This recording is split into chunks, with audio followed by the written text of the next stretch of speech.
Welcome everybody to a brand new Blu-ray and DVD out and about video today. And this week sees the release of the R-rated comedy Good Boys hitting store shelves, along with the shark-infested horror sequel 47 Meters Down Uncaged, the comedic drama The Peanut Butter Falcon. You also have the final season of The Big Bang Theory being released, a collector's edition release of seasons 1 and 2 of Cobra Kai, as well as Scream Factory is releasing a collector's edition of the 1981 horror film Road Games, plus much more. So let's go see the deals, exclusives, and we're at our first location, Walmart. So let's go in and see what they got. Alright everybody, we are in over at Walmart here, and the first thing I'm seeing is they have the 12th and final season of The Big Bang Theory for $29.96. Now, if you guys have been watching the Out and Abouts long enough, you know that I have never seen a single episode of The Big Bang Theory. I know it probably shocks some of you out there that I've never seen at least one episode, but I really haven't. But then again, I really had no interest in seeing The Big Bang Theory. It's kind of weird because I've seen a lot of varying opinions on The Big Bang Theory. Some people have said that it's a really great show. Some people have said that it sort of demeans the geek culture in a lot of ways and really doesn't do anything to sort of help the geek and nerd culture. In fact, some people say it makes it worse in a lot of ways. Some people have said the show was good really in the beginning and it has kind of faltered the last sort of few seasons of the show. I've heard a lot of differing opinions. I don't know what's true. I don't know what's not. It's really up to sort of you guys to definitely let me know. But I know the people who are fans of this show are very, very passionate about it. They really go out of their way in a big bad way to promote this show. And I get it. If you love a show and you're a huge fan of it, you definitely want to get more people on board. You want to promote the show. I get it, man. It's kind of nice that now the final season is out and, you know, fans get to finally own all of the show, especially the ones who really love it. Is it worth it? I'm kind of curious. Guys, let me know if the final season is worth it, if the whole series is worth it. What did you think about sort of how it promoted the geek culture and how maybe it might have hurt the geek culture as well? Like I said, I've heard a lot of varying opinions on The Big Bang Theory. I don't know what to think because, again, I've never seen the show, but I definitely would be interested in hearing your guys' opinions for sure. Definitely let me know. Again, I don't have CBS, so even if I wanted to, I couldn't really watch the show. I mean, I'm sure it's probably on Netflix or something. I could, but I kind of want to hear your guys' opinions before I delve into something like this. So definitely let me know about this one, guys. But if you're fans of it, final season is definitely out there, guys. Then over here, I'm seeing they have the Blu-ray, DVD, and digital of Good Boys for $22.96, the DVD for $17.96, and oh, you definitely got to say this one is R-rated for sure. Put that right on the front of it. Now, I did a movie review with Nick. You can catch it on the movie review playlist. I'll also put a link down below in the descriptions if you guys want to hear our full and complete thoughts on this very interesting R-rated comedy, guys. You know, when I saw the trailers for the first time, I thought, man, this looks really funny, really interesting. It looks, you know, it has the potential to be something really cool, but it also has the potential to be not that good and maybe a ripoff of much better sort of R-rated style comedies. But, you know, I really did enjoy this one. I thought this movie had its charm. I thought the sixth graders, not fifth graders, they're sixth graders. They're much more mature. That they had a lot of charm to them. I thought they had their sort of cute moments, their sort of kid moments, their more adult style moments. The movie has sort of a raunchy quality to it, but it's not overly raunchy. It's not one of those ones that I would say sort of delves into sort of American Pie territory, but it definitely has its sort of gross out and very sexual moments for sure. I like the camaraderie with the kids. I like sort of the awkward comedy of them being underage but yet trying to do adult things. I guess I sort of like the naive quality to the kids, and I think that's what made the movie. The fact that they didn't really know what they were doing exactly. They were sort of going off of, stuff they see on the internet, or, hearsay about kissing girls, or,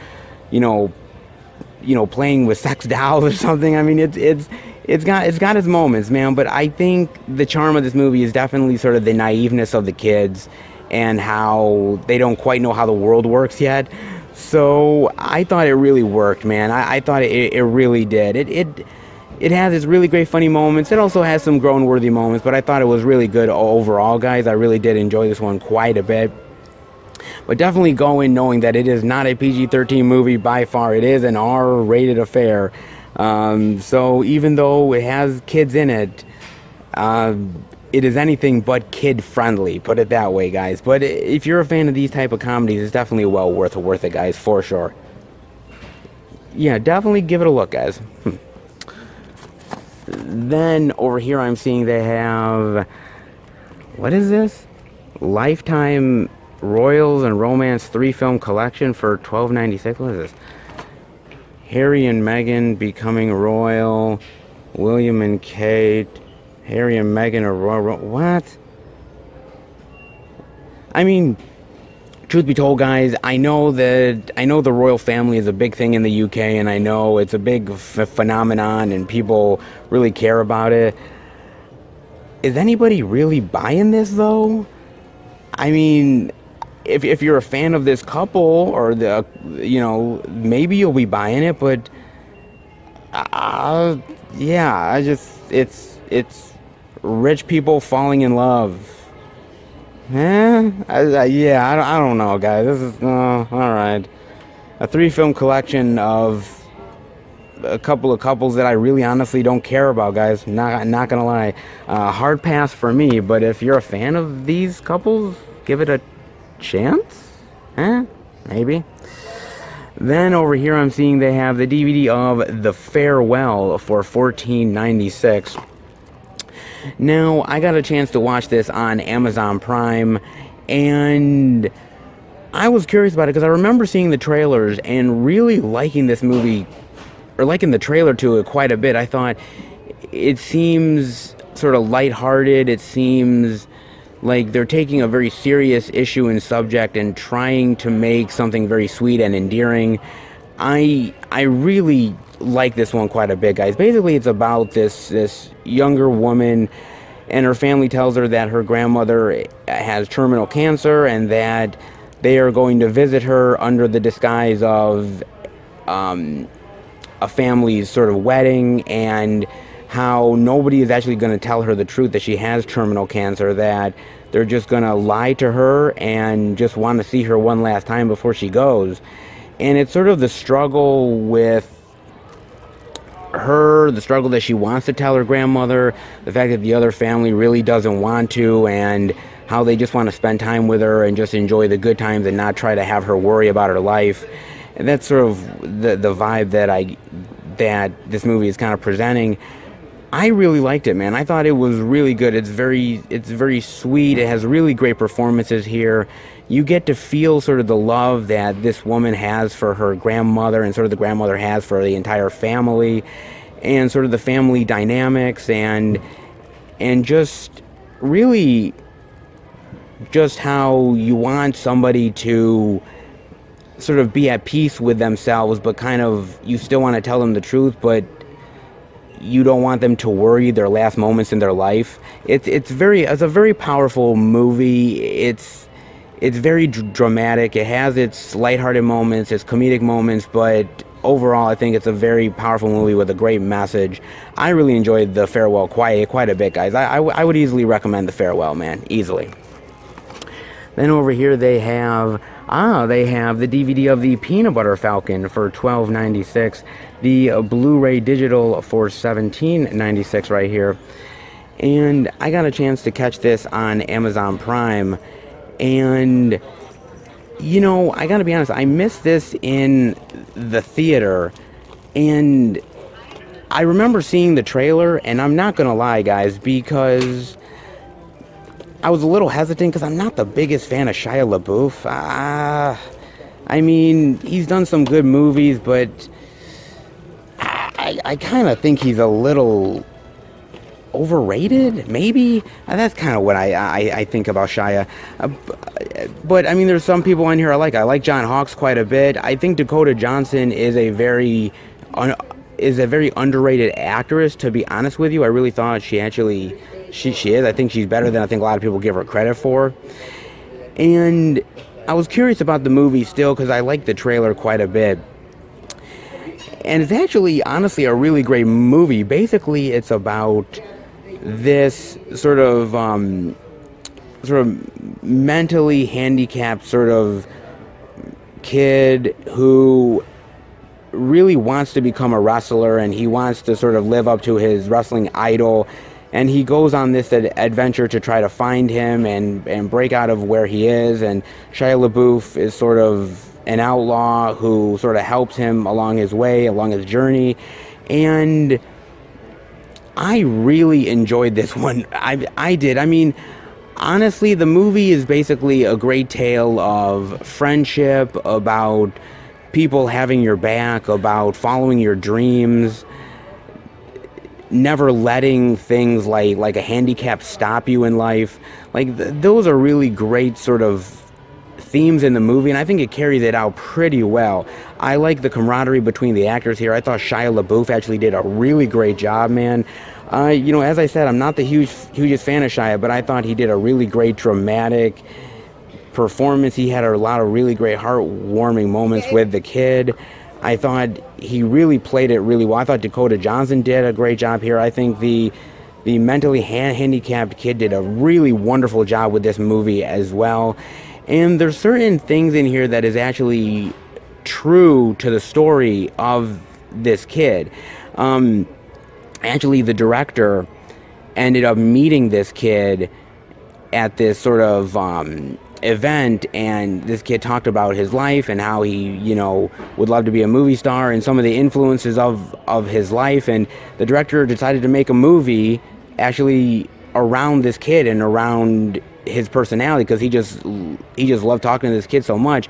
And so they highlighted him in it, and I'm damn glad they did, because it's a great movie just about the idea of, again, not letting a simple thing like a handicap try to define you, I would say.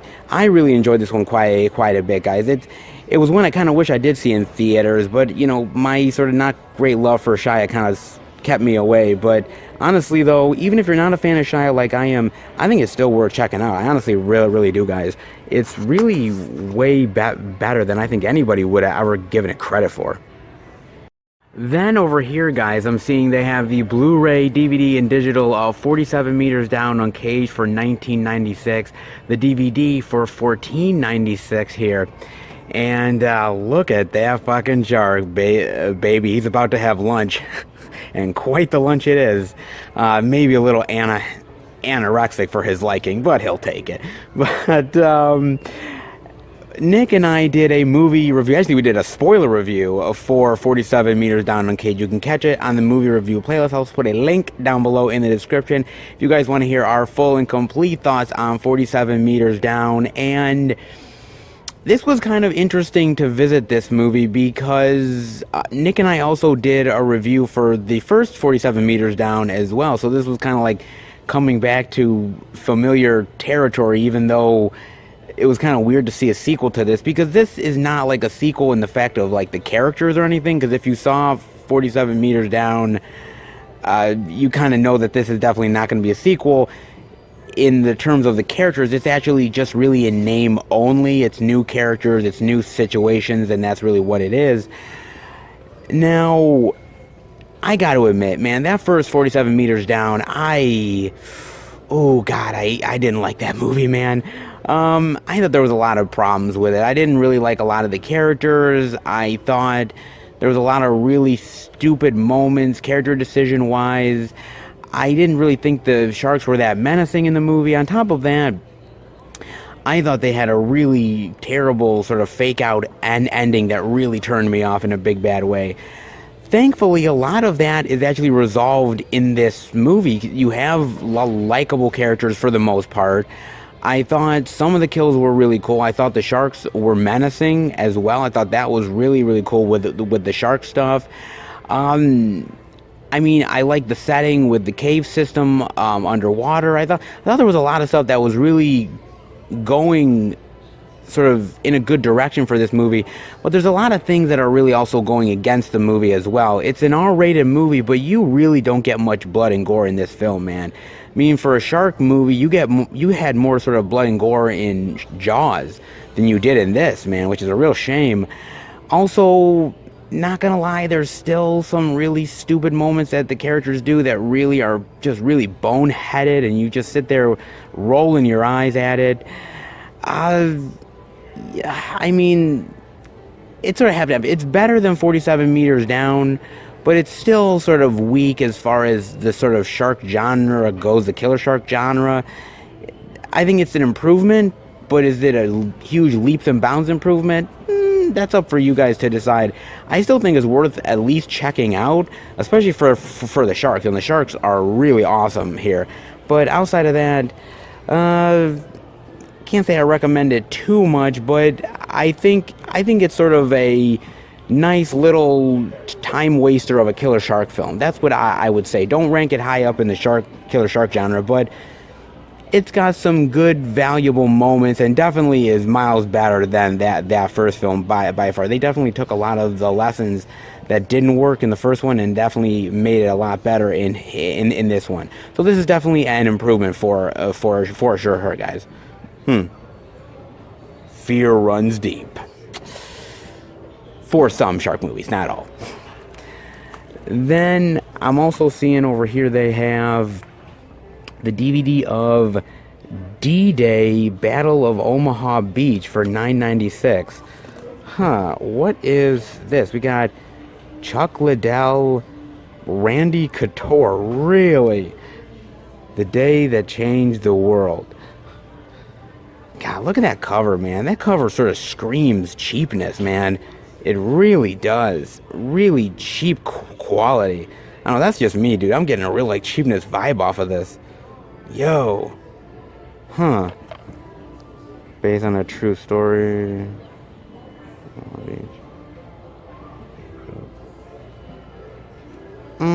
I don't know. I mean, there's a lot of really fantastic and wonderful movies based on the whole sort of Battle of Omaha Beach, and some really amazing movies that have really captured sort of the brutality of it. Is this one going to really capture the grittiness and the brutality of D-Day? Oh, geez. It's actually made by The Asylum. Wow. Guys, if you know anything about The Asylum, they are one sort of really sort of cheap company, man. They make a lot of, like, direct-to-video crap, dude. Like, some really bad stuff that's just sort of apes off of better films. I think it being made by The Asylum pretty much tells me everything I need to know about this film. I'm surprised they got Chuck Liddell and Randy Couture, but maybe they're not getting a lot of work. In fact, they're not really great actors anyway, so maybe there's a reason why they're not getting much work. I don't know, but yeah, this thing probably is a real-time waster. And it just looks cheap to me. It just really does. Yeah, I'll definitely pass on this one for sure, guys. Then over here, I'm also seeing they have the Blu-ray digital of Brian Banks for $19.96. Now, I watched this on Amazon Prime, and I didn't get a chance to watch it in the theaters. And I really didn't know anything about this movie going in, guys. To be fair, I knew nothing about this film. And it's based on a true story, basically, of this guy who was really an up-and-coming star that was going to be big in the football scene, and he ended up making a huge mistake when he was around like 16 or so, and he went to prison, and it's sort of years later, and he's trying to clear his name of all those things and trying to restart his life again. it's such a powerful movie. It really is, man. I was blown away by this film. I thought the performances were amazing. I thought the story was really dynamic. You kind of go back and forth with, like, you know, present day and sort of flashbacks when he was in prison, and sort of the sort of event that happened in his life that changed everything. It's a really powerful film. It honestly, I was blown away by the fact of it's a true story, the fact of what this guy had to go through and deal with in his life. And it's just a really great movie of overcoming obstacles and sort of the difficulties that maybe you put on yourself, but because you're young, you don't really know the consequences of things. I thought it was a tremendous movie. I really did, guys. I thought it had its inspirational moments. I'm not going to lie, it really did. I was really blown away by this one quite a bit, man. I really like this one a lot. Yeah, this is an easy recommendation. If you like these type of based on true stories, you know, wrongly convicted man type of tales, give it a look, man. This is honestly way better than I thought it was gonna be. I was pleasantly surprised by this. I really honestly was, guys. Well, not bad so far, guys. Some really interesting stuff so far. Let's see what else Walmart's got. Alright, guys, we're in another section over here at Walmart, and a couple things I'm seeing that was new sort of in the indie sort of titles, some that weren't here last week. And one of them is Fall Girls, the DVD for $9.96. I think we killed our boss? Jolie Fisher, people, interesting. Alright, what is Fall Girls about here? When their boss, Simone, decides to sell the company. If she finds the boss dead on the floor, worried they will be blamed for the death. So this is kind of like the ghetto version of Weekend at Bernie's meets 9 to 5? Man, what a weird mashup. That is weird, man. You know, because they're kind of... The boss is dead. They're dressing the boss up and sort of having the boss go out and about so that people think the boss is still alive. So it's kind of Weekend at Bernie's. It's also sort of they think they're going to be blamed for the death, and they're trying to sort of run the company and everything. So it kind of has a 9 to 5 vibe as well. Weird, man. Really weird. I mean, I love Weekend at Bernie's. I love 9 to 5. I don't know if a weird sort of ghetto mashup is actually something I would be interested in.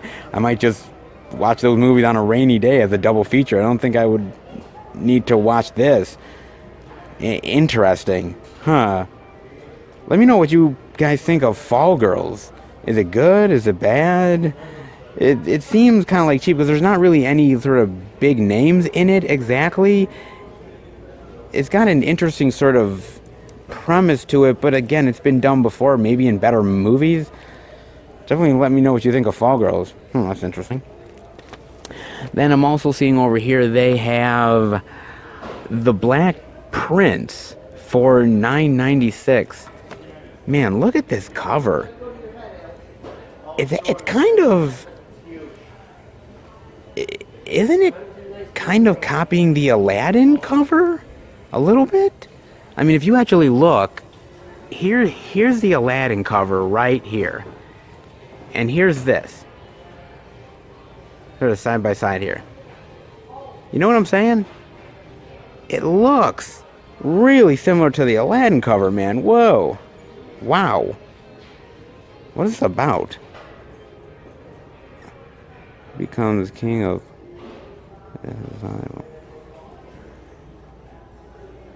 Oh. Well, it's nothing like Aladdin at all. It's a very interesting sort of premise about Queen Victoria and, you know, reclaiming his kingdom, and it's an interesting idea, way far removed from anything like Aladdin, but God, that cover, man. this cover is like ripping off the Black Prince in a big bad way, man. It really is. It's like, I mean, look at everything in this cover, dude. You've got the tigers, you've got the elephants, you've got the ship, you even have the fucking genie lamp. The genie lamp, man. My God, dude. I mean, this is like copying Aladdin big time, dude. It's like ripping off the Aladdin cover. I'm kind of curious, do you guys ever find that there are certain movies, like these indie titles, that what these indie titles will do is that they're nowhere near the actual, like, big budget movie in terms of plot or anything, but the cover ends up ripping off that movie so much so that if you're like a fan of Aladdin or something, you'll end up looking, saying, oh, is there anything else like Aladdin? Oh, look at this. Look, it's the genie lamp, and oh, look, it looks really magical, and it really looks like it's anything but. Wow, man, they ripped that one off big time, dude. Holy shit. There's a lot of movies that have covers like this that really rip people off in a big bad way. You think you're getting one thing and you get something totally different.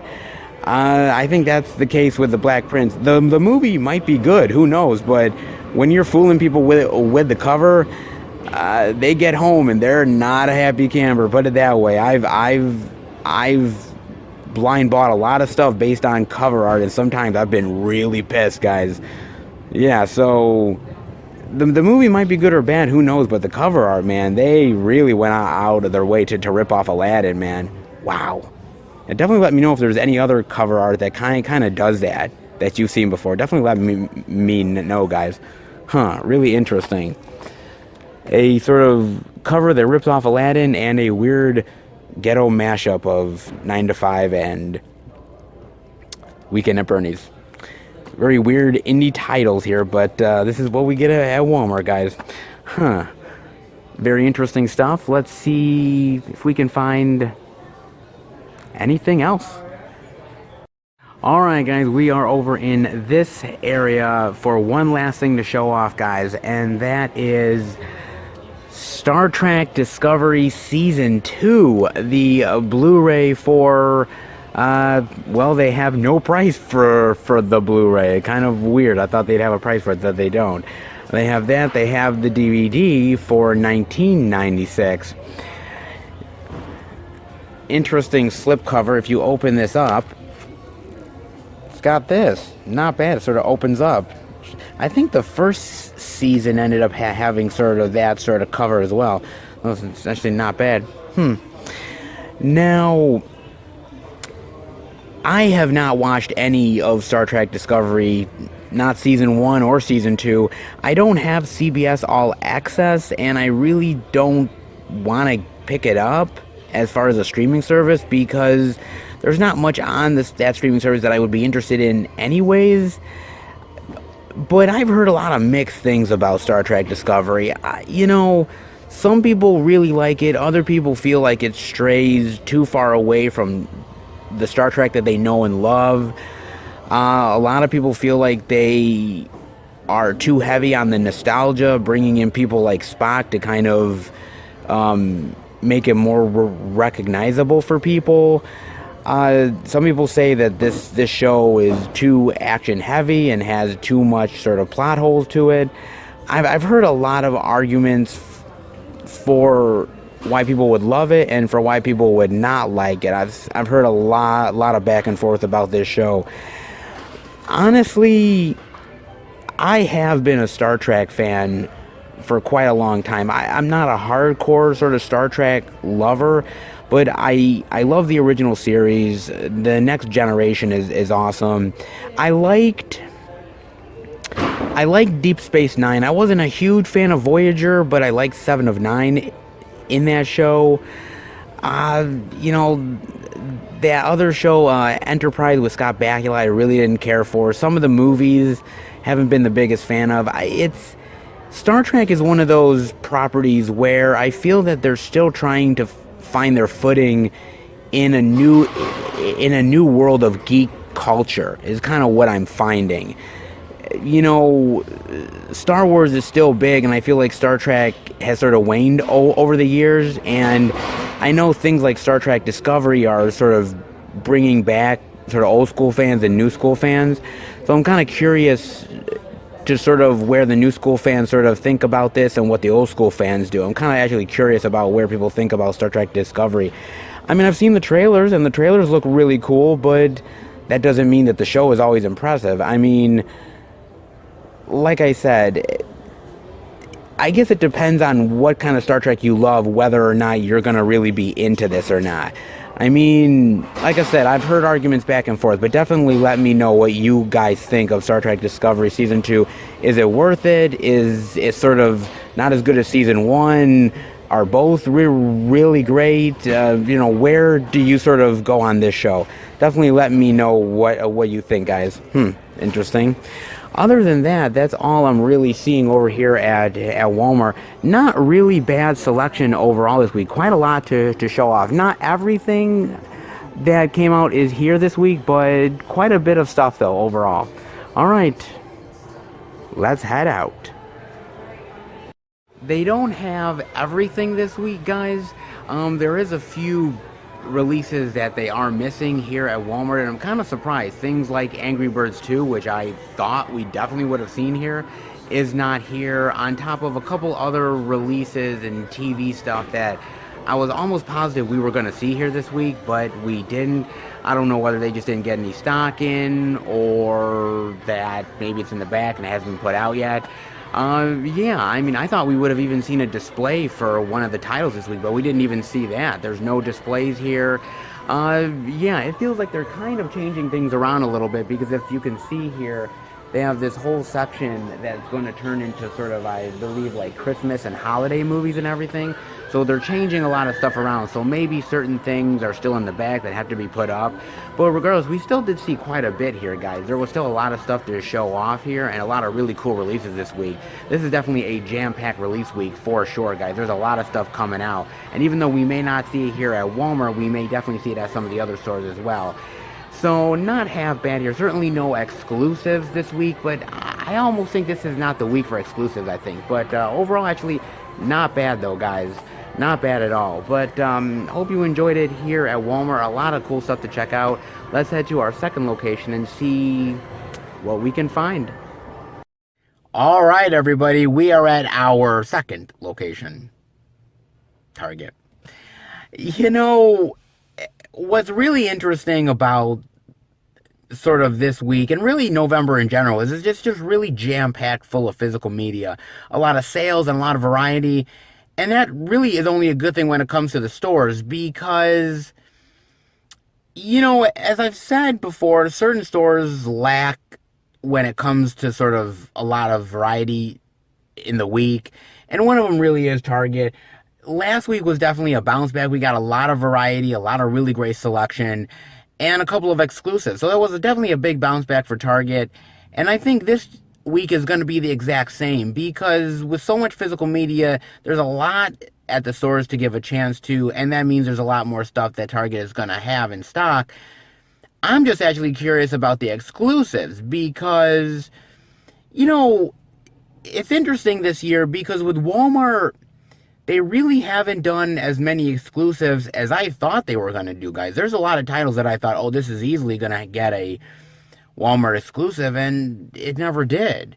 I mean, whereas with Target, they've really gone out of their way to do some really cool exclusives this year for titles that I honestly didn't really think we'd even see an exclusive for over here. So I've been really surprised by that. And even though this week doesn't really seem like any exclusives exactly, I'm hoping that maybe Target is going to buck that trend this week. I'm hoping. I mean, we'll see. I'm hoping for some good variety. I'm hoping for an exclusive, but the only way we're going to find out is to head inside. So let's give it a look. All right, everybody, we are in at Target here, and the first thing I'm seeing is they have the Blu-ray digital of Brian Banks for $24.99. Now, you know, what's really interesting about this movie is the movie's directed by Tom Shadyac. Now, this is his first movie that he's done in 8 years. Now, if you guys don't know who Tom Shadyac is, well, I guess I can't really blame you. He's not the most high-profile director in the world, but he's done a lot of movies that you most likely love. He did Ace Ventura, Pet Detective, Patch Adams, Liar Liar, The Nutty Professor with Eddie Murphy, Bruce Almighty. He's done so many great, wonderful sort of comedies. And I don't know whether I sort of heard a rumor that he had a breakdown or something at some point, or he was sort of sick of the Hollywood machine and he needed to get away for a while. He's done more comedy stuff, so this is definitely something newer to him, but I think he wanted to do something outside of his wheelhouse. It's really great to see him come back, because I know a lot of directors end up getting burnt out by the Hollywood system and producers and everybody having their hand in the cookie jar, and you feel like at the end of the day it's not even your movie. So I understand he probably really got sort of kicked in the chin way too many times and decided, what the fuck, man, I'm out. I can't say I blame him, but it's really nice to see him sort of come back to this movie. And as I said, it's such a wonderful, interesting, true story.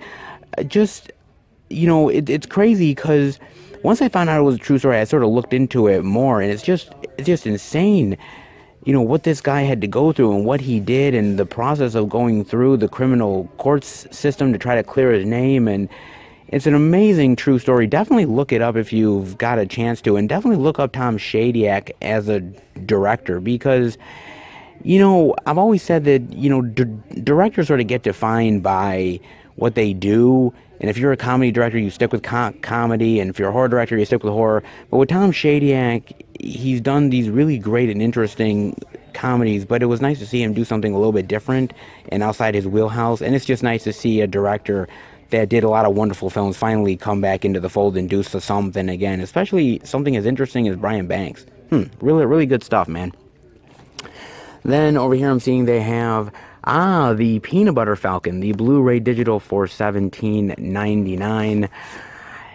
Now, it's interesting because as far as mentally challenged or mentally handicapped sort of people go, we've seen a lot of movies about them. I mean, Leonardo DiCaprio played it in Gilbert Grape, Dustin Hoffman in Rain Man, you had Forrest Gump, Tom Hanks playing that. And there's been a host of actors who have played sort of mentally challenged people over the years. But I think this is a really watershed and moment in cinema history to actually have a mentally challenged and handicapped person actually be the star of this movie. And for them to sort of trust in him as an actor and trust in his ability, I think it's great to have these people have this sort of real life sort of, have it be sort of an inspiration for them to say that they can really do this. They can really do some unique and very interesting sort of acting as good as anybody can, as good as any of the big name actors. You don't need a big name actor playing these mentally challenged roles. You can have somebody who's already mentally challenged who is more than capable of doing the work. And this is really great to see that. It honestly really is. I'm glad that this guy was given the chance to really shine in this movie. I'm really honestly glad he was, guys, because, again, it's good to give these people a chance. They can do a lot more than I think we give them credit for. And this is one of those times. I remember seeing the show Life Goes On ABC back in the day, and there was a sort of mentally challenged, guy on that show, and I thought it was really cool then. And we haven't really seen much of it since. We've seen a little bit of it, but not a lot. So it's good to see these people getting a chance to shine in these type of movies. There really honestly is, guys. Definitely give it a chance, just for the acting from this guy alone. He did a really good job. He's not the most Oscar-worthy guy in the world, but you know what? Maybe he doesn't have to be. I think he shines regardless. I think he did, honestly, a really great job. And the movie itself is a really great sort of fantasy, not fantasy, but sort of this Tom Sawyer, Huckleberry Finn kind of modern day tale, which I think really worked well. I think, again, everybody did a great job, man. It's a really good movie. Then over here I'm seeing they have the Blu-ray, DVD, and digital of Good Boys for $24.99 right here.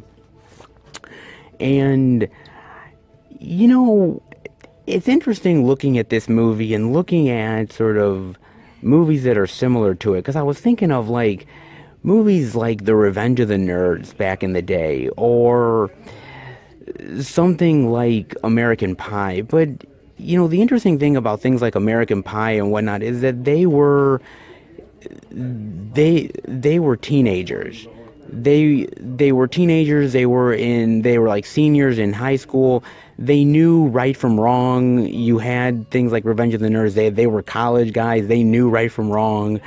You know, even a movie like Blockers, it's kind of interesting that those are, again, high school chicks that know from right from wrong.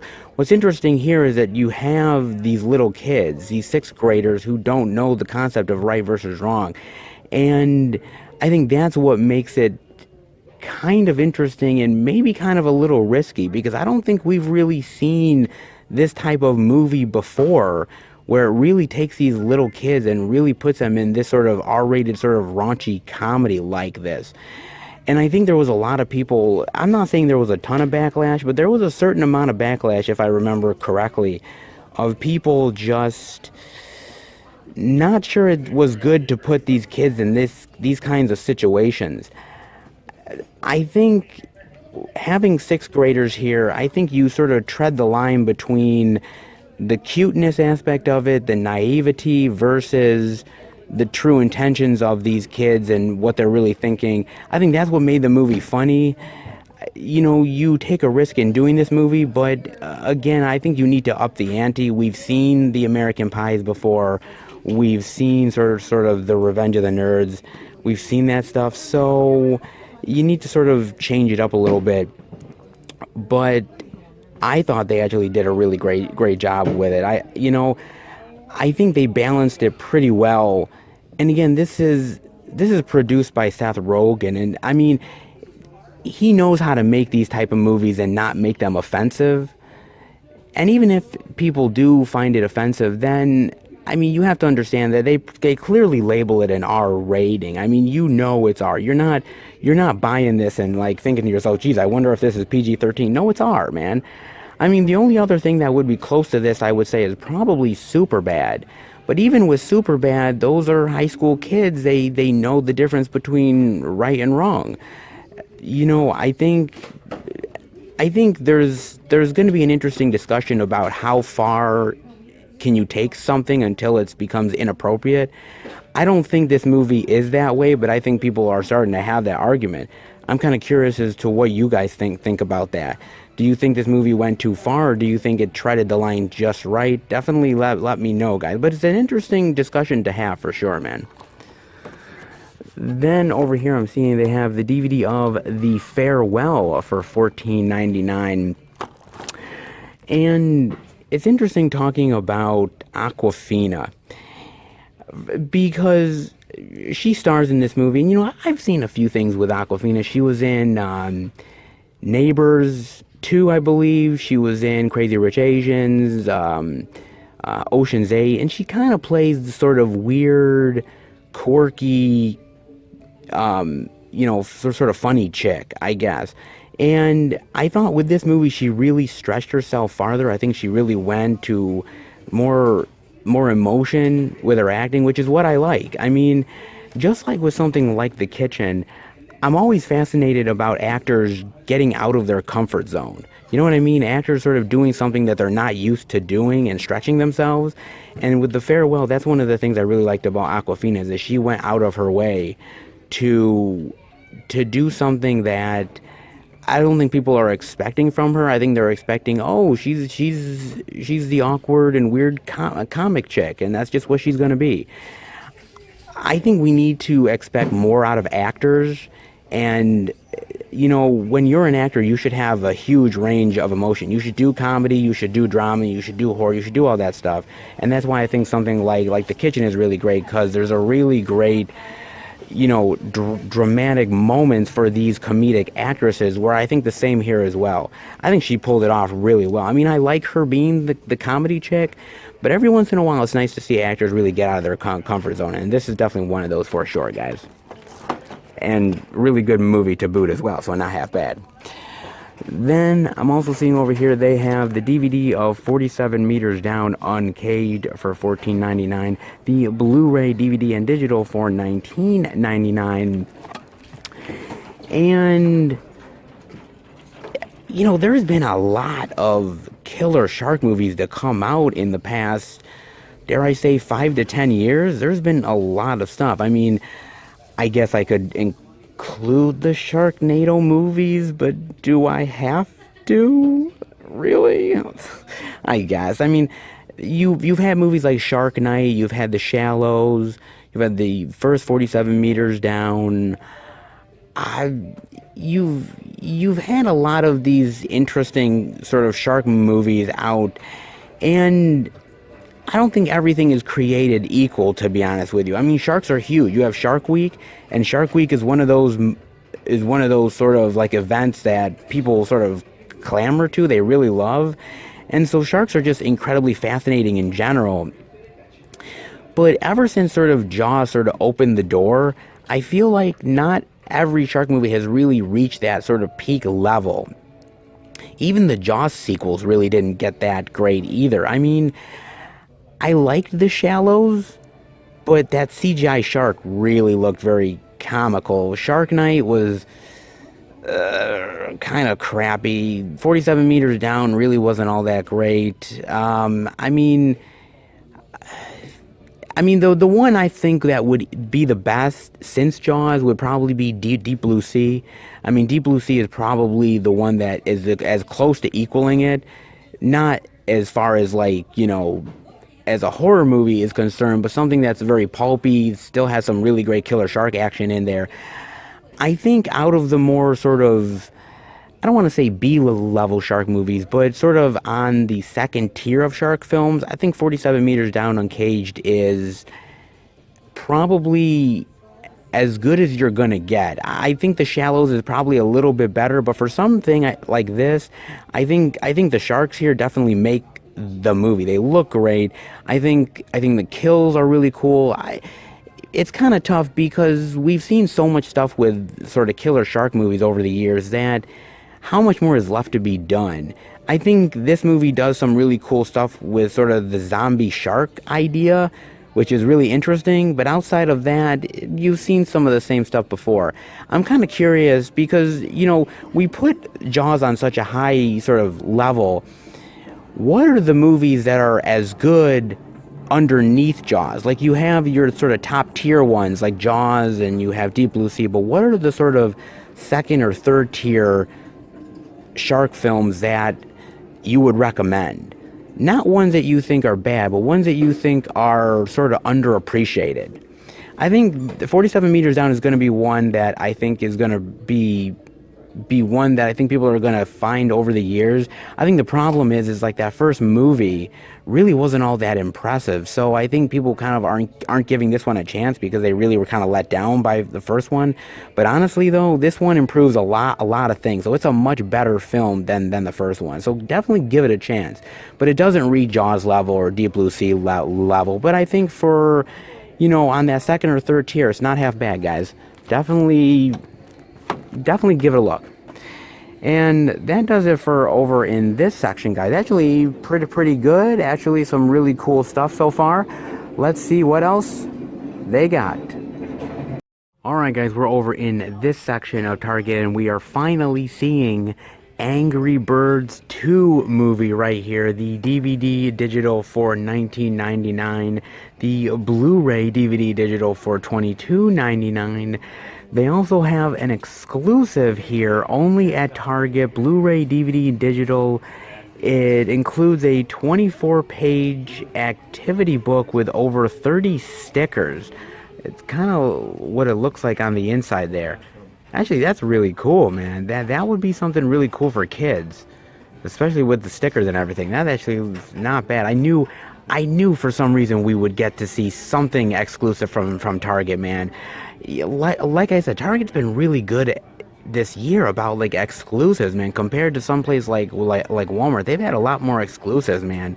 So chalk this up to one of the exclusives. Not bad, especially for kids though. This is a good one for kids, I have to admit. It looks like so you can color with it and the stickers. It looks pretty fun actually. They have that.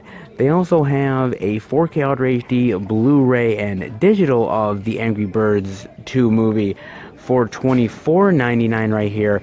And this is a completely different artwork for the 4K. That's not bad. Look at that. So there's sort of the Blu-ray and there's the 4K right there. Actually, I really like this because Frenemies Assemble. It actually looks like it's sort of a comedic take on the Avengers Endgame poster art. That is really cool. That is very cool. I think I actually prefer this cover art right here compared to this one. I mean, that one's good, but this one's really cool, man. I really like that quite a bit. Oh, that's really awesome, dude. That's not bad at all. And you know, I got a chance to watch this movie on Amazon Prime. Now, I never saw the first Angry Birds movie, and going into this, I was like, oh my god, you know, is there like plot elements I need to know going into this? Not really. I mean, let's be honest. But you know, when I was watching this movie, and you guys know I'm not big on animated movies so much, but when I was watching the movie, I was like, this is good, but it's not made for me. It's really not made for adults, you know, and there's certain animated movies that I've loved over these past few years. Some of the How to Train Your Dragon stuff, Coco, a couple other things where I was like, kids can enjoy that, but adults can really get an enjoyment out of it, and there's a lot of adult themes. Here, it's basically just mainly for kids. I mean, the animation is really good. You know, the jokes are really good for kids. There's a lot of fun, like, colorful sequences and, you know, a lot of action going on screen, so it's going to keep sort of the kids' interest. But I've sort of realized that there's these movies like Angry Birds 2 that are just not made for me. And so for me to comment and say that it's a bad movie, it's not a bad movie, because if a kid gets enjoyment out of it, then that's what really counts. As far as I'm concerned, I don't get enjoyment out of this movie, but then again, it's not made for my demographic. So, you know, I don't fault the fact that I don't really get much out of it. I think a little kid's going to get more because that's what it's intended for. But I mean, still, it's a good one for kids, and if they enjoyed Angry Birds, the first one, then most likely they're really going to enjoy this one too, guys. So, you know, it's worth it for the kids. Honestly, it really is, guys. But that's really cool. I love that artwork, and this artwork is really great. I really like that. Frenemies Assemble! Like, that's really cool, man. And that's really cool. And the exclusive as well. Not half bad here at Target for that, man. Really cool indeed. Well, let's see what else is in store for us here. Alright, everybody, we are over here with the new TV releases, and there's a couple of interesting things worth checking out, guys. The first is the complete series of The Big Bang Theory for $149.99. And look at this sucker. This thing is massive, man. Whoa. Look at this sucker. Wow, man. Whew. Yo. Wow, dude, this thing is gigantic, man. 12 seasons, all of the special features in a very interesting box here. It's kind of interesting because for $149.99, is it worth picking this up right now, or is it worth waiting on it? I think most likely it's probably worth waiting on it, guys. Not saying that it's not a bad pickup because you get 12 seasons plus a lot of those special features, as I said, but I would almost guarantee this is going to go down quite a bit, either maybe for some sort of sale coming up or maybe sometime next year. So if you guys wait, I don't quite blame you guys for waiting on that. But if you're a fan of it and definitely haven't bought any of the seasons yet, this is probably a worthy pickup to get, guys. They also have the Blu-ray digital of the final season of The Big Bang Theory for $36.99, and the DVD for $32.99 and another Target exclusive with exclusive collectible packaging right here. Different sort of art and everything. Very, very interesting. Yet another exclusive from Target. It's kind of weird because I was not expecting Target to do an exclusive for The Big Bang Theory, but then again, that's why you do these out and abouts. You never know quite what you're going to get, guys. But yeah, if you're looking for interesting cover art packaging, come over here to Target, guys. Especially if you're a fan of The Big Bang Theory. But I kind of knew this show was going to end at some point because, to be honest with you, the show was getting really expensive to make at a certain point. I heard some sort of rumor a long while back that the actors were fighting over, like, some actors getting paid more than others, and the salaries were getting huge, and, you had to renew the contracts over and over again. And at a certain point, it's kind of interesting. We talk about sort of the shows as, like, how the shows is funny or not, but a lot of the behind-the-scenes stuff is equally as fascinating. How much actors get paid, how much does it cost to make, every episode of the show? Because this was getting quite expensive to make as far as I knew, just because of the actors' contracts alone. And it's kind of interesting because these shows become too big to fail almost, because, when you have actors' contracts becoming so high and you're paying these people absorbent amounts of money, and not saying that they're not deserving of it, because they definitely are, but at a certain point, you just hope that people continue to watch, because if they're not, then you're wasting that money big time.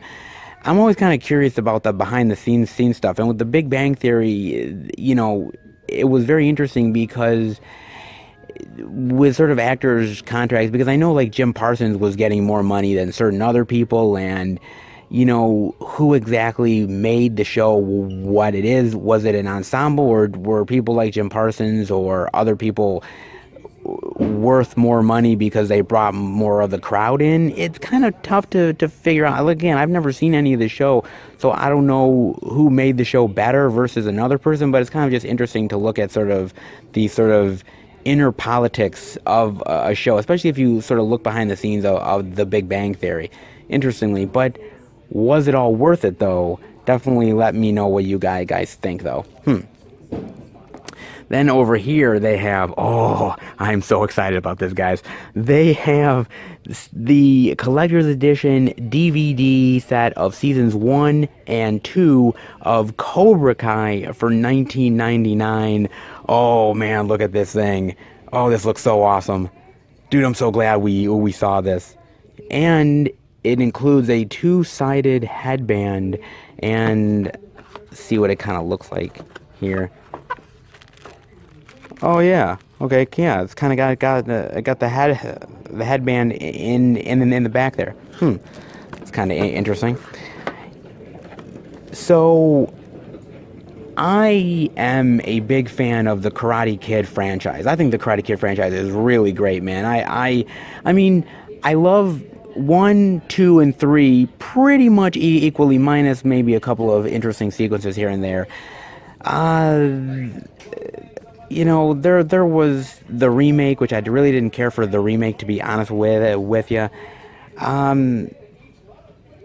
And yeah, it's a good franchise. I really like it quite a bit. And I always felt there was more story to mine, more story to do. But they didn't really explore as much of it as I think they possibly could have. Continuing with Ralph Macchio and the Mr. Miyagi character and everything. And so, it just lay dormant. And I thought, I'll always remember those movies. I love those films. They're a part of, like, my childhood, and that's it. And then YouTube Red, I believe it is. YouTube Red ended up sort of announcing that they were doing a revival of the Karate Kid series called Cobra Kai. And I saw the trailer, and I'm like... my first thought was, oh, God, oh, come on, man, this thing, why? We're gonna ruin this, dude, we're gonna ruin it. Why are we rehashing this stuff? And I was really worried. I honestly was. I was like, oh, God, man, please don't be bad. And for a long while, I actually didn't even watch it because I was just nervous about it. But I kept hearing from everybody, I kept hearing that, oh my God, this is a really, really great show. I love the characters here. I love the continuation of the franchise. And I kept thinking to myself, God, maybe I should watch this. I've been hearing a lot of positive buzz, and maybe it's worth it to get into. And so eventually I let up and I watched seasons 1 and 2 on YouTube, and I'm telling you guys, this show is awesome. It's so great, man. I really love how they really switch up the show after a while, because we always thought of sort of the Ralph Macchio style character, Daniel LaRusso. We always thought of him as the good guy, and we always thought of Johnny Lawrence as the bad guy. Pretty cut and dry stuff, right? And then this show comes along and it really switches it up. Like, Daniel is he's this rich guy with his car dealership, very successful person, and Johnny is a drunk and alcoholic loser, can barely pay his rent, he's living in filth, and the tables are completely turned here. And even though Johnny Lawrence is sort of the same type of character, he hasn't really changed, his situations has changed, and you sort of feel sorry for him. You feel sorry for him, you feel sorry for his situation that he's in, and you end up feeling like you're almost rooting for him. You really are, man. And I thought this was such a really phenomenal show, man. I love the karate aspect to it. I love bringing back sort of the Cobra styles, or strike first, no mercy. Seeing some of the sort of old school actors from the franchise that I hadn't seen in quite a long time, because I remember watching in the theater Hot Tub Time Machine, and when William Zabka came on screen for his cameo, I was like, oh my God, dude, what a blast from the fucking past, man. That's crazy, dude. And I just remembered how much I loved him in the Karate Kid movies and Just One of the Guys, and I kept thinking to myself, my God, dude, where has he been? And I'm so happy to see him having a lot of success with this show. I think the comedy here is really great. I love the rivalry between Johnny and Daniel. I love sort of the inner workings of Cobra Kai and Miyagi-Do and sort of these kids, because it's not only the sort of the back and forth with the kids and sort of the back and forth with sort of the rivalry between Daniel and Johnny. It's just like the storylines of like betrayal and revenge and people who are known as losers or outcasts, and they start to become the bad guys. And there's so much really in-depth stuff with this show, dude. God, I love this show so goddamn much. I was a real fan of this one for sure, guys. I really was. I am unabashedly a fan of this. I thought this was tremendous. I can't recommend this one enough. I really can't, man. I mean, if you have a YouTube Red account or YouTube Premium account, definitely get up on watching this show. Get this DVD if you can, because it's so wonderful. If you're a fan of the Karate Kid franchise, the first 3 movies, this is just a continuation of that. And I just love it so goddamn much, guys. I am such a fan of this, guys. I really honestly am. This was so great, dude. And it was so great to see sort of the tables turned and see my man Johnny Lawrence become sort of a weird sort of good guy. Oh, God, dude. This was such a wonderful surprise, man. I love this one so much. Definitely give it a chance, man. Ah, so cool. God, dude, this is a great goddamn show. And then over here, guys, I'm seeing they have the DVD of Star Trek Discovery Season 2 for $39.99. Now, I'm finding the more I sort of watch sort of the fan base of Star Trek, it really is changing. I remember back in the day I watched the DVD of Trekkies, And I used to really love that documentary, man. It's been a long time since I watched it, but I just loved seeing the passion of the Star Trek fans and how much they love this franchise and how much they really gotten a lot of inspiration. Some of these people became like, like physicists and a lot of delving into a lot of really like science type jobs because of Star Trek. And they really thank them and it's inspired a lot of people. But what I'm finding now is that the fan base is sort of changing. And we're sort of having now a wrestling match between the older fan base and the newer fan base, because I'm finding that the newer fan base, they like the action, they like the sort of blow 'em up, shoot 'em up style. They like the fact of maybe it's turning into Star Wars in a lot of ways. And then there's sort of the older fan base that likes more of the morality tales, and they like sort of the science behind all of it, and they don't really like the shoot 'em up action stuff. They like it more of like very thought provoking and really delving into the science aspect of it and sort of the drama between the characters. And I think there's sort of now sort of a give and take between the fan base, because if you really look back at old school Star Trek, the original series, the Next Gen, and some of that other stuff, it wasn't really shoot 'em up action too much. It was more of like a thinking man's sort of show and franchise, and it was more about the morality of life, the morality of being a human being, the rights and wrongs of life, and sort of and sort of the differences that we have with one another. And there was a lot of really fascinating and interesting topics. And I think once you got into sort of the other sort of like the reboot movies, and you got into some of that other stuff, what ended up happening was that a lot of that stuff ended up getting lost. And it was no longer really about sort of the morality tales. It was more about the action and how cool the action is and how cool the characters look, and just that's how it is.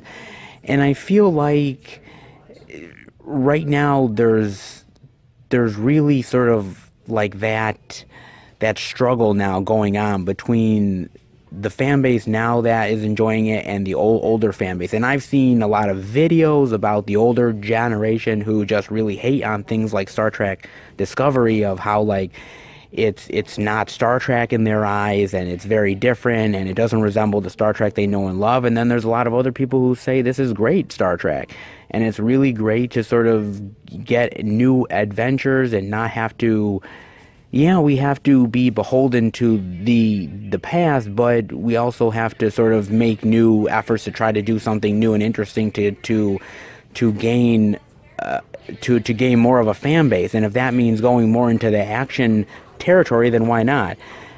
There's a lot of that sort of push and pull going on with the fan base and the franchise, and I'm curious to know where you guys stand on that. Do you like more old school Star Trek, or do you think this needs to be like Star Wars? Do you think this needs to be more action, shoot 'em up, more crazy looking aliens, and sort of leave that morality tale stuff to the past?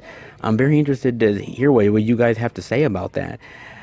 For me, I'm not gonna lie, I'm more of an old school Star Trek fan. I like the morality tale stuff. I like sort of delving into the issues of right and wrong, and I think Star Trek did that. It was some of the best, I thought. I mean, I still love the action shoot 'em up stuff, but I guess you could do it both ways, and it would still be effective. You could find a nice balance, but I'm not sure whether Star Trek Discovery is that balance or not.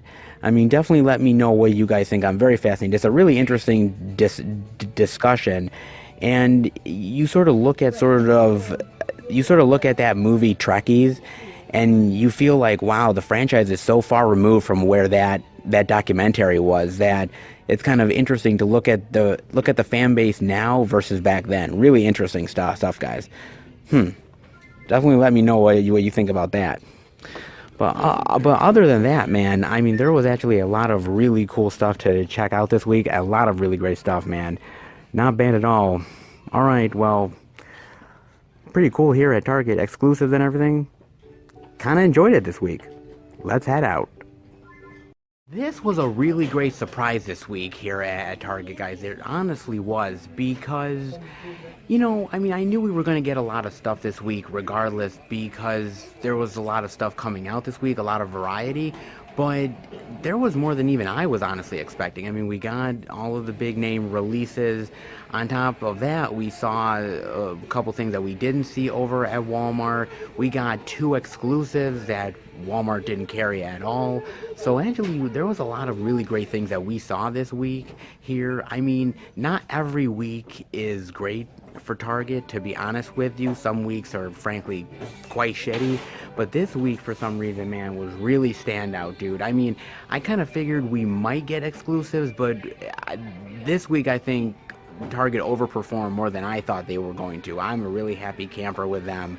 I thought they had some really great stuff this week, and some surprises that I wasn't honestly expecting, guys. So big thumbs up to Target this week for sure, guys. Can't say they're always going to hit it out of the park, but this week they definitely did a good job for sure, guys.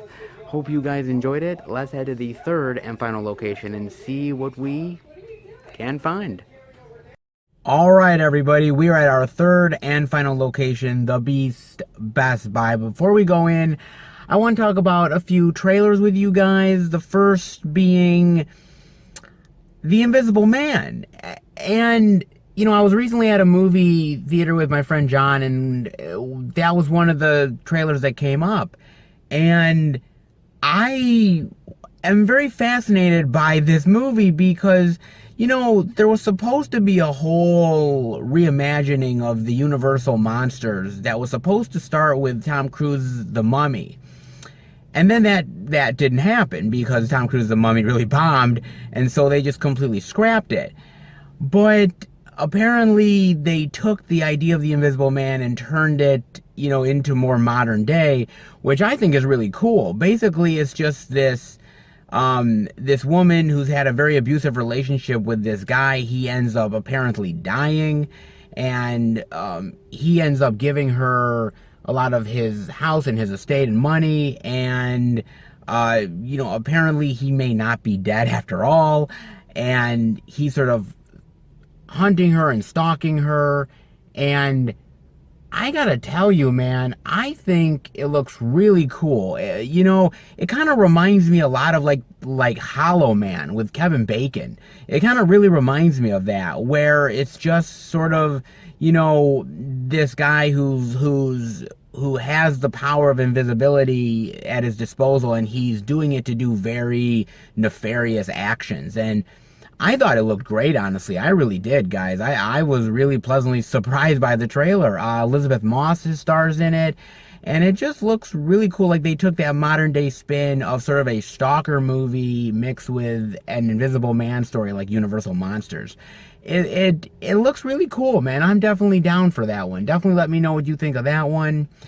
Also, I ended up seeing the trailer to Fantasy Island. Now, okay, truth be told, guys, that, when I heard that they were doing a Fantasy Island movie, I thought to myself, okay, who's gonna play Ricardo Montalban? Who's gonna play the little guy? I said, oh, what are we gonna do here? And that is anything but what we got, man. This is a horror movie. This is basically Fantasy Island is a horror film. And it looks kind of cool. The whole idea of the fantasy aspect of it, the whole idea of, your fantasies and your secrets are coming true, and sort of spinning that into a horror flick.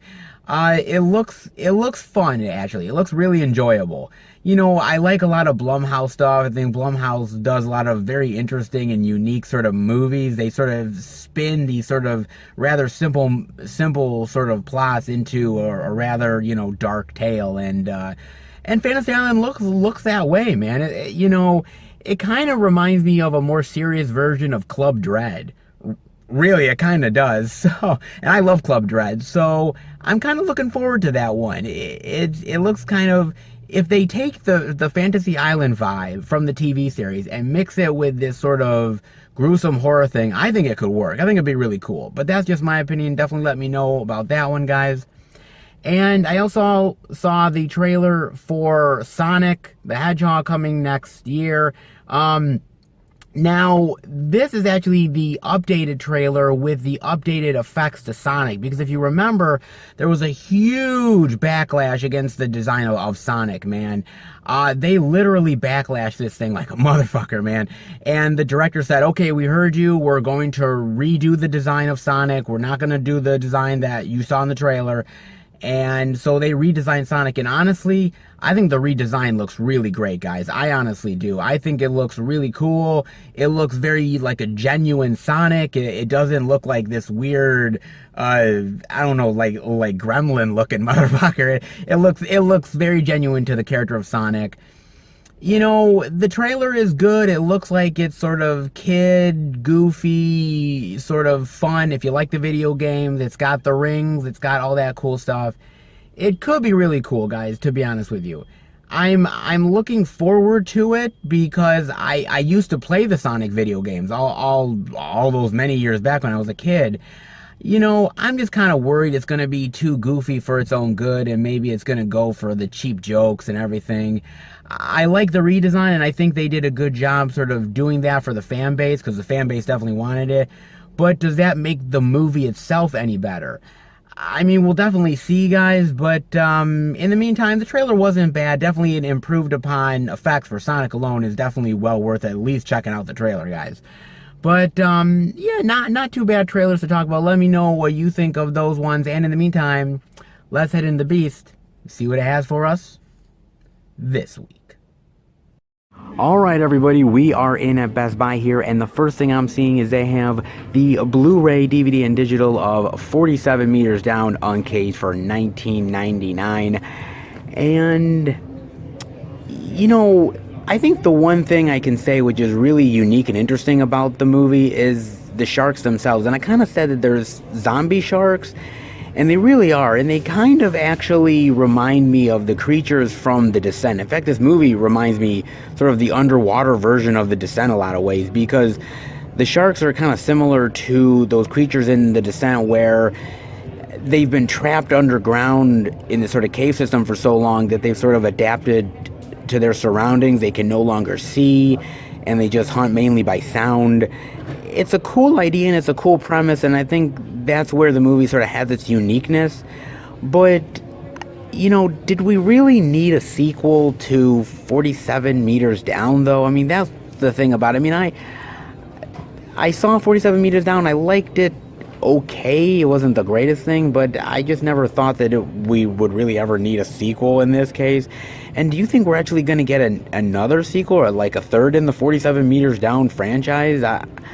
I don't really know. I think this movie didn't do that well at the box office, so I don't think we're going to get another one in this, but I could be wrong. It's kind of very interesting because the first 47 Meters Down actually wasn't originally called 47 Meters Down. It actually originally came out on DVD, and I think it was bought by another distributor who pulled all of the copies of the DVD and then put it in theaters under a different name, 47 Meters Down, and ended up making a lot of money, and they eventually went and did the sequel. I mean, I don't know if shark movies are just as popular as they used to be. I mean, you see something like Jaws, and Jaws is just so terrifying for its time, and still is terrifying, but, you know, with the advent of technology and cell phones and everything, and I just don't know whether... I mean, sharks will always be terrifying, but, you know, I think something gets lost in the translation, especially now when you're making movies. And I think the problem with some of this stuff is they overuse CGI, they overuse some of this trickery, and there was something genuine about Jaws where you barely got to see the shark, and when you did, it was absolutely fucking terrifying. Here, maybe you oversee the sharks too much. I just wonder what can make shark movies terrifying again? What can really make them scary again? Because sometimes these movies are not as terrifying anymore. I don't know whether it's basically just a far out gimmick or overdoing it with the shark stuff. I mean, or it just shows you way too much. What can we do to sort of bring the killer shark movie back to sort of resurrection? I mean, definitely let me know what you guys think. And do you think we'll see another one in this sort of 47 Meters Down franchise? I mean, both of the movies were directed by Johan Roberts, so I mean, maybe he wants to do a trilogy? I don't know what he would do next, but if we had like zombie sharks in here, what are we gonna have? Like sharks with frickin' laser beams on their frickin' heads? Like, maybe we'll go Dr. Evil style on this bitch, like something. Well, I mean, I guess we'll wait and see though. But in the meantime, though, you have Diving Deeper and Caging 47 Meters Down and an audio commentary. Decent special features. Glad to see an audio commentary. I'd be very curious in what their thoughts and why they chose to do the zombie shark stuff. I'd be very interested to find that out. But if you guys like shark movies, it's not a bad entry into the killer shark genre, but it certainly is not the greatest either. So, you know, temper expectations a bit. Then over here I'm seeing they have the Blu-ray, DVD, and digital of Good Boys for $22.99. And it's really great to see R-rated movies like this still coming out. Because, you know, as I was at Target and I was talking about sort of the controversy stuff, you know, if you remember back in the 80s, we got a lot of these type of movies. You know, these sort of raunchy R-rated comedies, whether, you know, it was Hot Moves or Private School, Revenge of the Nerds, you know, Animal House. I mean, I could continue to name them, but you had some really cool sort of R-rated raunchy comedies. And then in the 90s, there was still some really cool stuff. You know, I'm thinking of like a movie like PCU and of course American Pie, and some of those ones sort of come to mind. And then I think as we've sort of entered in the 2000s, I think we've gotten a lot less of them. I mean, like I said, I really like Blockers, and I think this one's really solid too, but I think the problem now is we've entered into a certain part of the culture now where I think a lot of people are, I don't want to say they're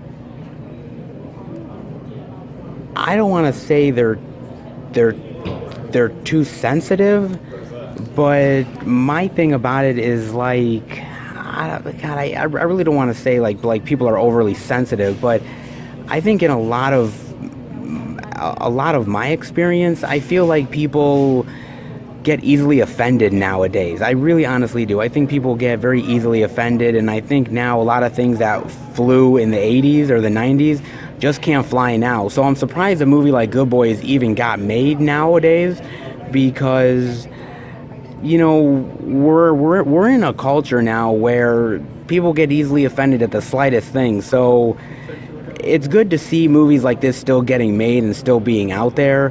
Like I said, I see less and less of them all the time. I mean, like I said, the last great one that I saw, definitely probably, well, Blockers, but after that would probably, or before that, would be Superbad. Superbad was great. But again, I think in a lot of ways, you know, Superbad, it came at a time where, you know, we were still accepting of certain things. You know, it's really odd, because for me, I look back at those 80s films and I love them, and I'm not easily offended. But you know what? I think a lot of people nowadays look at this and say, oh, how dare you? How dare you do this to kids? And I'm like, you know what? Honestly, let me tell you something, and I'm not being mean or anything, but the kids nowadays, they're doing some of the shit that's in this movie, guys. I mean, honestly, they're doing some of the same shit. I mean, maybe parents don't want to admit it, but they're doing the same shit, okay?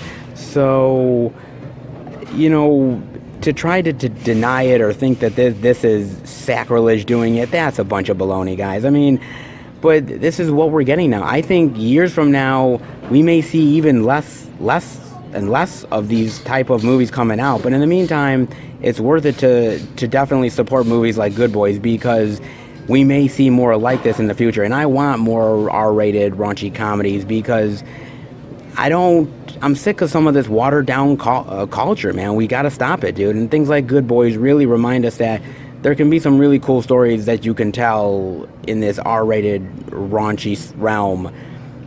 And sometimes you don't need to pander to people. You just don't, guys. They have alternate ending, deleted and extended scenes, gag reel, and much, much more. Not bad special features here. And like I said, it's not the best raunchy R-rated comedy of all time, but it's one I definitely enjoyed, guys. And, if you like the American Pies, if you like the Revenge of the Nerds, if you like sort of the blockers and whatnot of the world, then give this one a chance. I think you guys might enjoy this one. Then over here I'm seeing they have the Blu-ray digital of the final season of The Big Bang Theory for $32.99. They don't have it now, but the DVD is $28.99 as well. And I'm actually curious about whether this show stuck the landing or not, because when we talk about TV shows, we talk about a lot of these sort of fantasy epics and sort of these sort of mystery shows, whether they stick the landing. But what about comedy TV shows? Do they really stick the landing? Because I remember back in the day watching something like Roseanne, and I know the Roseanne show is still on, but I remember back when they ended it, I think like season 9 or something, and the ending was like Dan was dead the whole time, and they were millionaires, and they weren't really millionaires, and it was all a dream. And I got turned off by that ending so much, man. I thought that was a cruddy ending, and I thought it really hurt the legacy of the show. And even looking at like The Office, because I liked The Office up through season 7. And then what happened was they did these 2 seasons where Andy was the manager, and it got watered down and unfunny to me. And the final episode of The Office was really good. I thought it redeemed a lot of season 8 and season 9, but for some reason I just felt like it was too little too late. Like they should have ended it a couple seasons earlier. And I think it's just as hard to end comedy TV shows as it is any sort of fantasy epics. I mean, did The Big Bang Theory end it in a proper way? Was it satisfying? Do you think it's one of the best sort of comedy series finales of all time? And where would you rank other sort of comedy series finales? I would definitely be interested to find out, guys. And definitely let me know if it's worth it to get into, because if the finale sort of whiffed and it wasn't good, I don't know if I want to invest my time into it. I mean, definitely let me know, guys. You got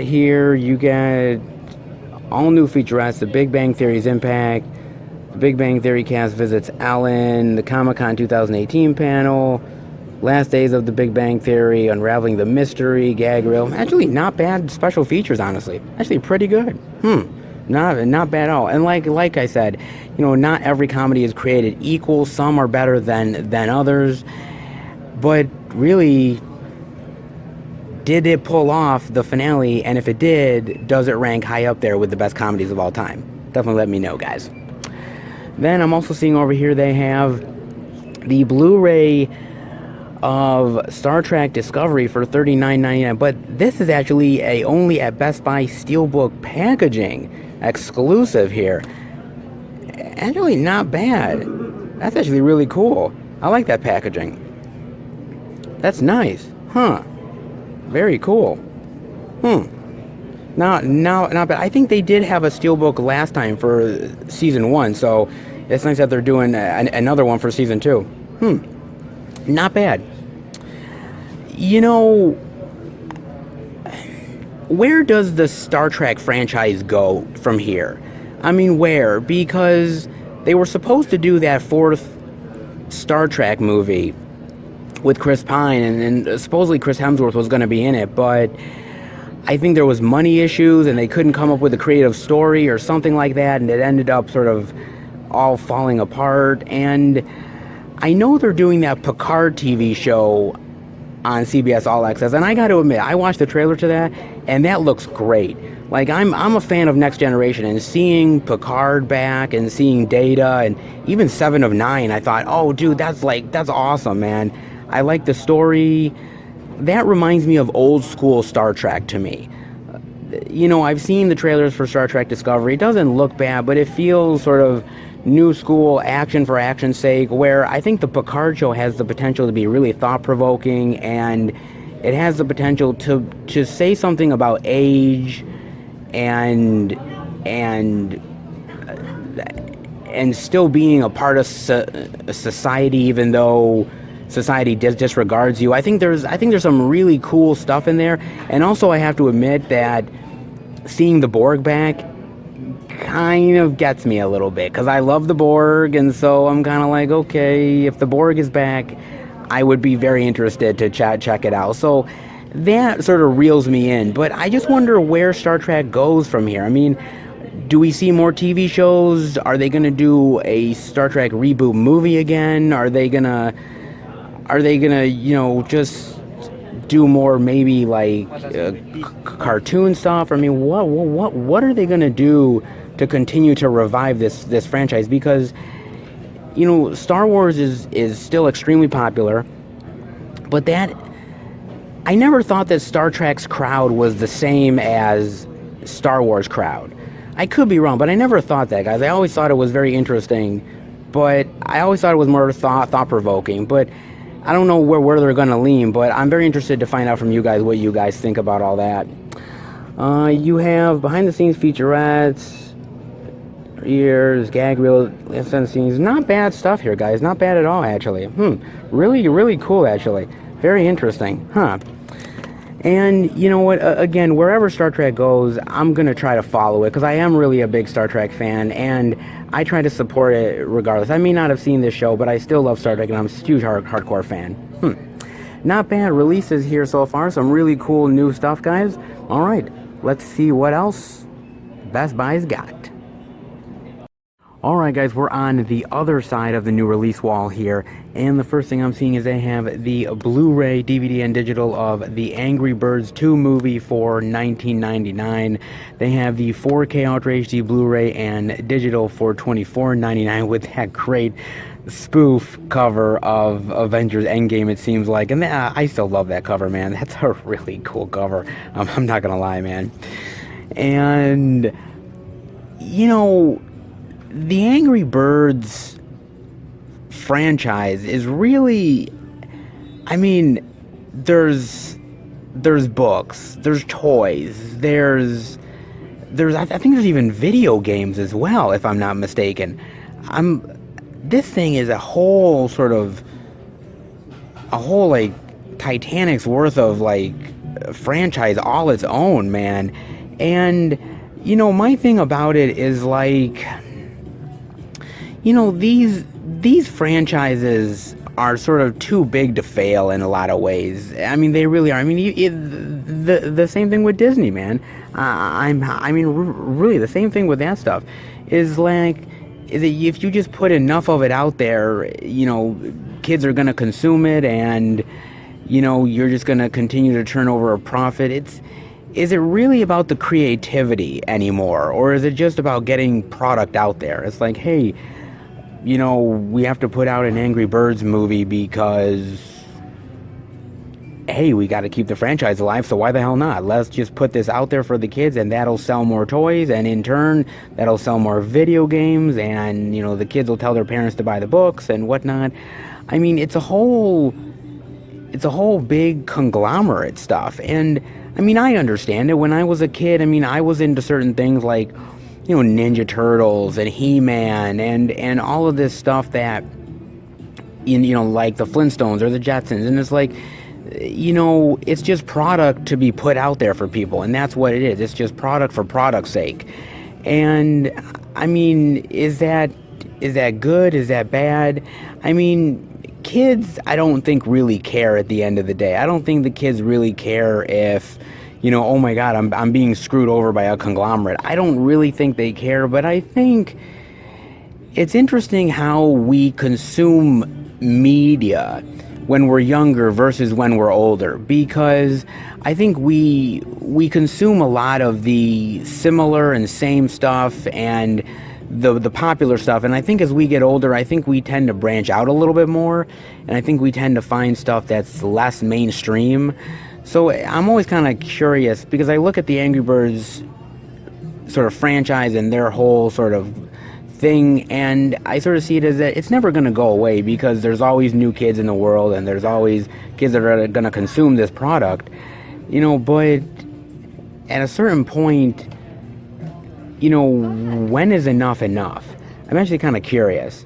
I mean, definitely let me know what you guys think of sort of the Angry Birds franchise and all of the media surrounding it, and what do you think about sort of the viewing habits of kids and the viewing habits of like what happens when you get older? Because I think that's the thing I'm most fascinated about, is that whole idea of that. I think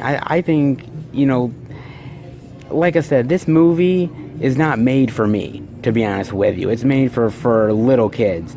But there are certain times when I look at certain animated movies and say, yeah, that could have been made for me. I see a lot of adult themes in here, and sort of where sort of the line gets drawn of like how we consume certain media as kids, and how do you think it affects kids, like stuff that could be for adults versus stuff that could be for kids, like where is the line? It's kind of interesting to me. I always find it sort of fascinating, and sort of these bigger sort of franchises that are too big to fail, you just got to keep pumping out product for these kids, because you have to get as much money as humanly possible. It's not really about the quality, it's just about the quantity. That's just my thoughts, guys. Definitely let me know. And you have here a lot of stuff. You have Flocking Together, Making the Angry Birds 2 movie, Bird Watching, Hatching the Hatchlings, Meet the New Birds and Pigs, and more. Plus there's 6 mini movies and a all new mini movie live stream. That's interesting. So definitely more stuff in the special features for kids than there is adults, but I kind of figured that would be for this one for sure, guys. Then over here I'm seeing they have the 30th anniversary edition of Heathers for 1999. I believe this actually came out last week, if I'm not mistaken, but this is the first time I'm actually seeing it in any of the stores, especially at Best Buy. It's the first time I've ever seen it. A cool little steelbook there. Winona Ryder there. Oh, I like that. Oh, that's a cool spine. That's really cool. Without Heathers, there would be no Jawbreaker, no Mean Girls, and certainly no Juno. I agree with that. I do agree with that statement, man. Let me tell you guys something. I absolutely fucking love Heathers. I'm not gonna lie, guys. I think Heathers is one of the best dark comedies of all time. I love Winona Ryder here. I love Christian Slater. I love sort of the dark humor of it. Oh, man. Oh, my God. My dead gay son. I'm like, all of that stuff, man. I love it. I love how it was talking about suicide culture and sort of, teen angst and everything, and sort of spinning it into this really darkly comedic film, man. I thought it was great, and like I said, this movie paved the way for things like Jawbreakers, for Mean Girls. I think this is not only just a great movie in general, but it really is, one of the films that set a trend that has still been going on to this day. I mean, I think it's perfect. I mean, the whole sort of the popular kids versus the jocks versus the nerds. Those themes are timeless. They're still going on to this day, guys. I love Heathers so goddamn much, man. If you guys have never seen Heathers, I don't know what you're doing, but you guys got to get on this big time, man. You really honestly do. Now, it's interesting because this new edition has the legacy of Heathers, the nice Heather, an audio interview with the composer, director, writer, You also have the old school audio commentary, some old school featurettes as well. Now, I actually own the Arrow edition of Heathers, and I am very happy to own that edition. I think Arrow knocked it out of the park with that edition. I believe, if I'm not mistaken, that's a Region 2 release, if I'm not mistaken, of Heathers. If you guys have a Region Free player, I would highly recommend buying Arrow's edition of Heathers, because it's so damn good. But if you don't have one and are still interested in Heathers and haven't picked it up yet, this 30th anniversary edition is not bad, though. I do like it. Like I said, I like the artwork here, and there's some really good special features as well. Not bad, and for $19.99, that's actually a pretty good price, to be honest with you. I think regardless if you've seen it or not seen it, I think you guys should highly get up on this one. It's also a really cool sort of history lesson for a lot of movie lovers who have seen things like Mean Girls and have seen, stuff like that, and it's cool to see some of the influences that it had, particularly movies like Heathers, that I agree with this guy. Without this movie, these sort of movies that came after it really would not exist. This paved the way for a lot of great films, and in some ways this movie still surpasses a lot of that stuff. Definitely let me know what you guys think of Heathers. Not a bad steelbook. Not bad at all, guys. Really interesting. And not bad releases so far, guys. Let's see what else they got. Alright, everybody, we are over in this area of Best Buy, and the first thing I'm seeing over here is they do have the regular Blu-ray edition of Star Trek Discovery Season 2 for $34.99. They have the DVD for $29.99 over here, just in case you guys didn't want to get the actual exclusive steelbook. They do have these editions here as well. Not bad over here. They also have this mega limited edition complete series set of The Big Bang Theory for $179.99. Yo, look at this. Whoa. 12 hours of bonus content plus 3 never-before-seen featurettes. Wow, this thing is massive. Yo. We saw the other one over at Target for $150, but man, let me try to see if I can turn this around. Oh wow, look at what you get in this. Jesus. This thing is massive. You get a booklet, you get all the discs, you get... Oh, look at that. Yo.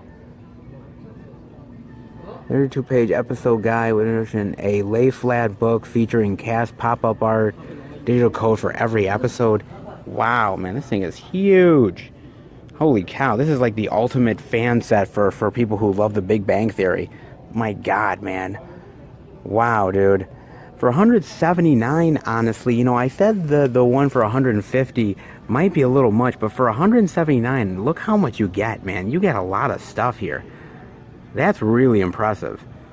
Like I said, if I was a fan of The Big Bang Theory and hadn't gotten any of the seasons yet, this huge, massive set for $179 really is pretty damn impressive, man. Honestly. I don't know if this is limited edition to just Best Buy, because I know we had seen the other one over at Target, but we didn't see it anything over at Walmart, so I don't know if this is exclusive to just Best Buy. But guys, if you love The Big Bang Theory, I would say this is probably your best bet for a buy, especially for all of the seasons in one. That's a great get, man. Honestly, I think it's really cool. Wow, that's really impressive, man. Color me very impressed by that one, guys. Wow.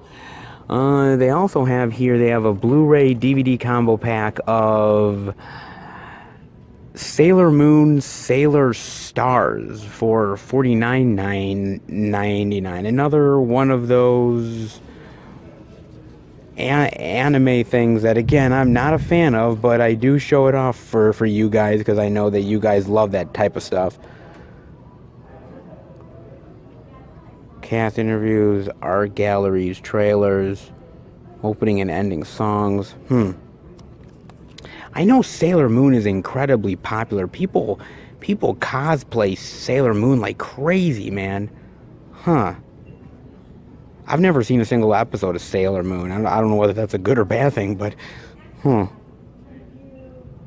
if you guys were interested in Sailor Moon, Sailor Stars, they do have it for $49.99. They have that. They also have... Oh, they do have the Blu-ray of Good Omens for $24.99. They didn't have this last week, but they do have it now. And actually really interesting about this show that I found out was that this was almost turned into a movie. Yeah, it actually was almost turned into a movie directed by Terry Gilliam.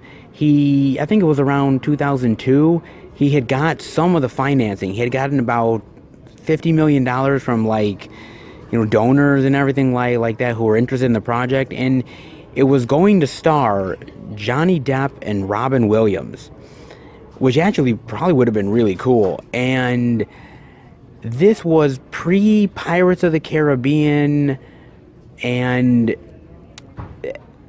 he tried to shop it around to studios, and basically what happened was that the studios ended up saying nobody wants to see a big budget movie with Johnny Depp.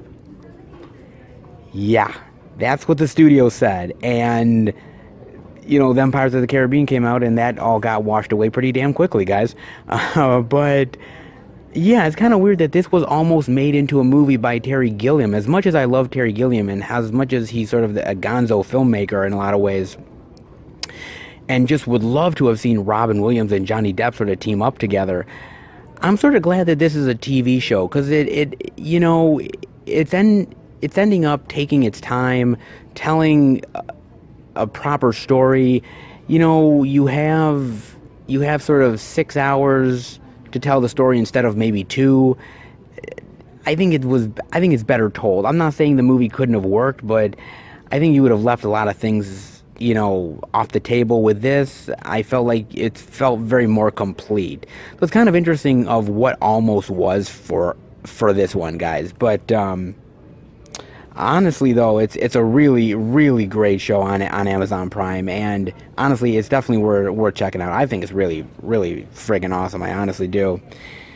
And there's a lot of stuff here. You get page to screen, a bunch of featurettes, deleted scenes, design galleries, audio commentaries, a lot of stuff here. So there's a lot of stuff to delve into here. This is a really great show worth diving into, especially if you've got time during the holiday season. Definitely give it a look, guys. I think you'll like it quite a bit.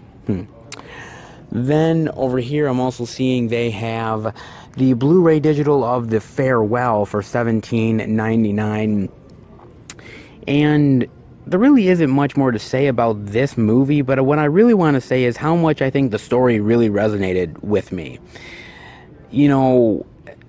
Because I'm not going to lie, guys, my grandmother, who has passed away, God rest her soul, she had breast cancer, and she ended up passing away a long while ago. And, I sort of look at this movie, and I sort of look at how you want to just spend as much time with your loved one as you possibly can, and how you really just want to cherish every moment with them. And I sort of think about my grandmother and think about, what would I have done in a situation like this? Would I have told her? Would I have, tried to console her, or would I just have continued the lie and just have her live her life? It's really sort of tough thing, and it really goes into the very interesting moral dilemma. This movie really hit home for me in a big bad way, guys. It honestly did, and that's why I think I like this movie as much as I do, because it really resonated with me and with my own life. And if you haven't had that sort of emotional, sort of sad story, then I don't know if it'll resonate with you guys as much, but it definitely resonated with me in a big bad way. It honestly did, guys, and it's well worth checking out. Honestly is. You get here an audio commentary, you get a bunch of featurettes, deleted scenes as well. Not bad actually. Special features on this one, guys. And honestly, it is a little bit of a tearjerker, but it's a really great sort of comedic and heartfelt drama, and I really did enjoy it quite a bit, guys. I really did. Then I'm also seeing over here they have the Blu-ray digital of Brian Banks for $19.99. And, I just really love the story and sort of how the criminal justice system is broken and how it needs to be fixed. And I thought it has a really great message to it. And I think the actors do a great job here. I think everybody really is great. But what really interested me was Greg Kinnear, because Greg Kinnear, he has a side role in this. He does an awesome job here. And I've been noticing lately with Greg Kinnear is that he's no longer really the leading man anymore. I'm seeing him do a lot of these sort of side roles, like sort of, supporting actor type roles. And I remember when I would see him like being the lead in movies like Dear God, As Good as It Gets. I thought he had a great sort of, I would say, a shared leading role. And he's done a lot of really great stuff. But apparently, I think he's one of those actors that I think unfortunately didn't pick the right projects. I think early on he picked the right stuff, and then he picked a lot of stuff that really wasn't so hot, and I think it really didn't do that well at the box office. So I think a lot of people no longer consider him the leading man. But he's one of those. I consider Greg Kinnear one of those really sort of great supporting actors, which when you put him in a movie in a supporting role, you know that you're going to get good quality acting out of him, but he's no longer leading man material. I mean, I'd love to see him do leading roles, but I just don't think I see him in that type of role anymore. It's kind of interesting because for actors, there's certain sort of windows of opportunity, and if you nail it, then you sort of stay in that leading man material, but if you sort of fail, then you sort of get relegated or you get downgraded, essentially. Like I said, I think Greg Kinnear is a solid actor, but it's kind of interesting seeing him do more of the side roles, but he's tremendous in the movie, and the movie is just great overall, though. The only bonus feature you get is the story behind Brian Banks. That's it. But again, it's an amazing true story, man, and just shocking at what this guy had to deal with. But honestly, it's just about the choices we make and the consequences that happen to us. And I really think it's a solid movie. I really love this one quite a bit. And then the only other thing I'm seeing here is they have the Blu-ray digital of the Peanut Butter Falcon for $12.99. And there's really not much more to say on this one either, guys. It's just a really great drama overall. And, what's interesting to me is that these filmmakers who made the movie, they're not first-time filmmakers, but they've never done a movie like this before with these sort of big-name style actors and everything. It's really sort of their first big major movie that they've ever really done. And I would love to see what they do next and what they tackle. I mean, like I said, I think the acting is great across the board. It's really great to see a guy with this Down syndrome that is such a great actor and really given a really tremendous opportunity. And I hope that this springboards into other people with Down syndrome and other sort of mentally handicapped, sort of issues really being more highlighted in these type of movies. That's what I really hope for. But it's just a really great, honestly great drama, and it's one of those ones that is a great sort of road trip journey style movie that has a lot of heart to it.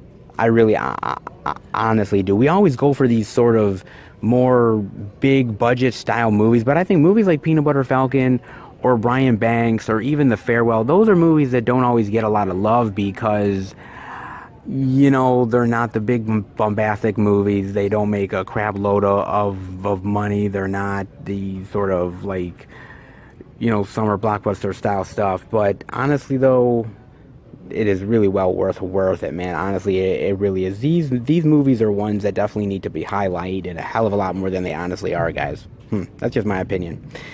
But you have Zach's story, the making of the Peanut Butter Falcon, photo gallery, and theatrical trailer. Not a lot of special features here for $12.99, but for $12.99 though, that's a really great deal though. So I don't think you need a lot for that. And for $12.99, it's a steal. It's a great drama, definitely worth diving into. And I think it's going to be one of those movies that is definitely going to be remembered, and it may end up being one of Shia LaBeouf's best movies for sure, guys. Not bad, and a lot of really great stuff to check out this week, man. Some cool sort of dramas and indie titles.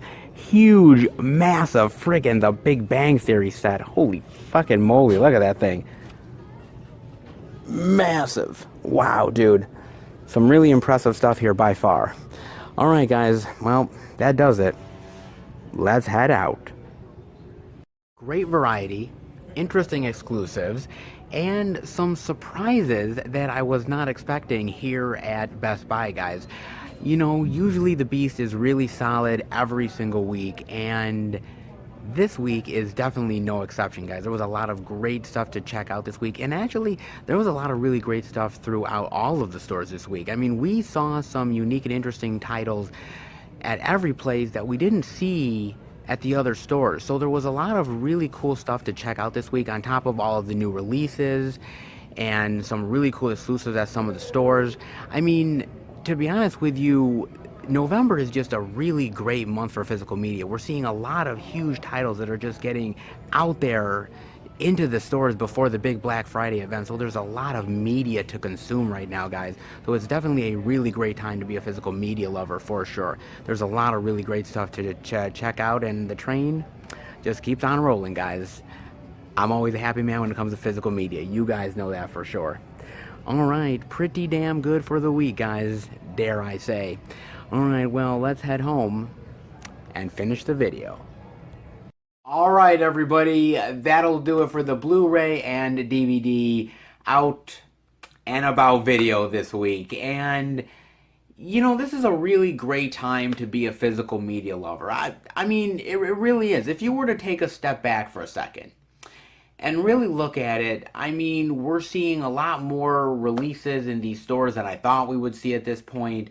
We're getting a lot of really great special features and exclusives and artwork, and even some of the more indie labels like, you know, Severin or Vinegar Syndrome, Scream Factory, Code Red, Criterion, oh my god, man, Arrow. I mean, you know, even if you're not supporting it in the stores, you're still getting physical media, so they're still supporting it. We've seen a lot of really wonderful and dynamic releases throughout the year, and I think it's just going to carry us through the rest of 2019. I really do believe that, guys.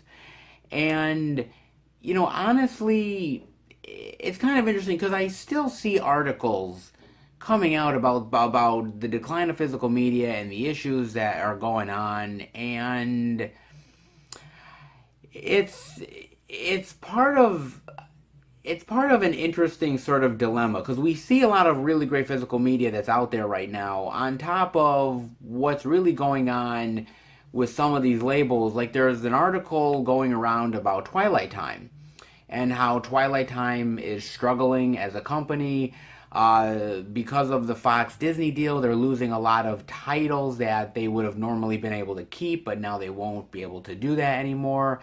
Sales are kind of declining a bit for them as well, and they sort of had this article for a plea to save Twilight Time and continue to support them. You know, on top of that, 88 Films had a post on Facebook about how they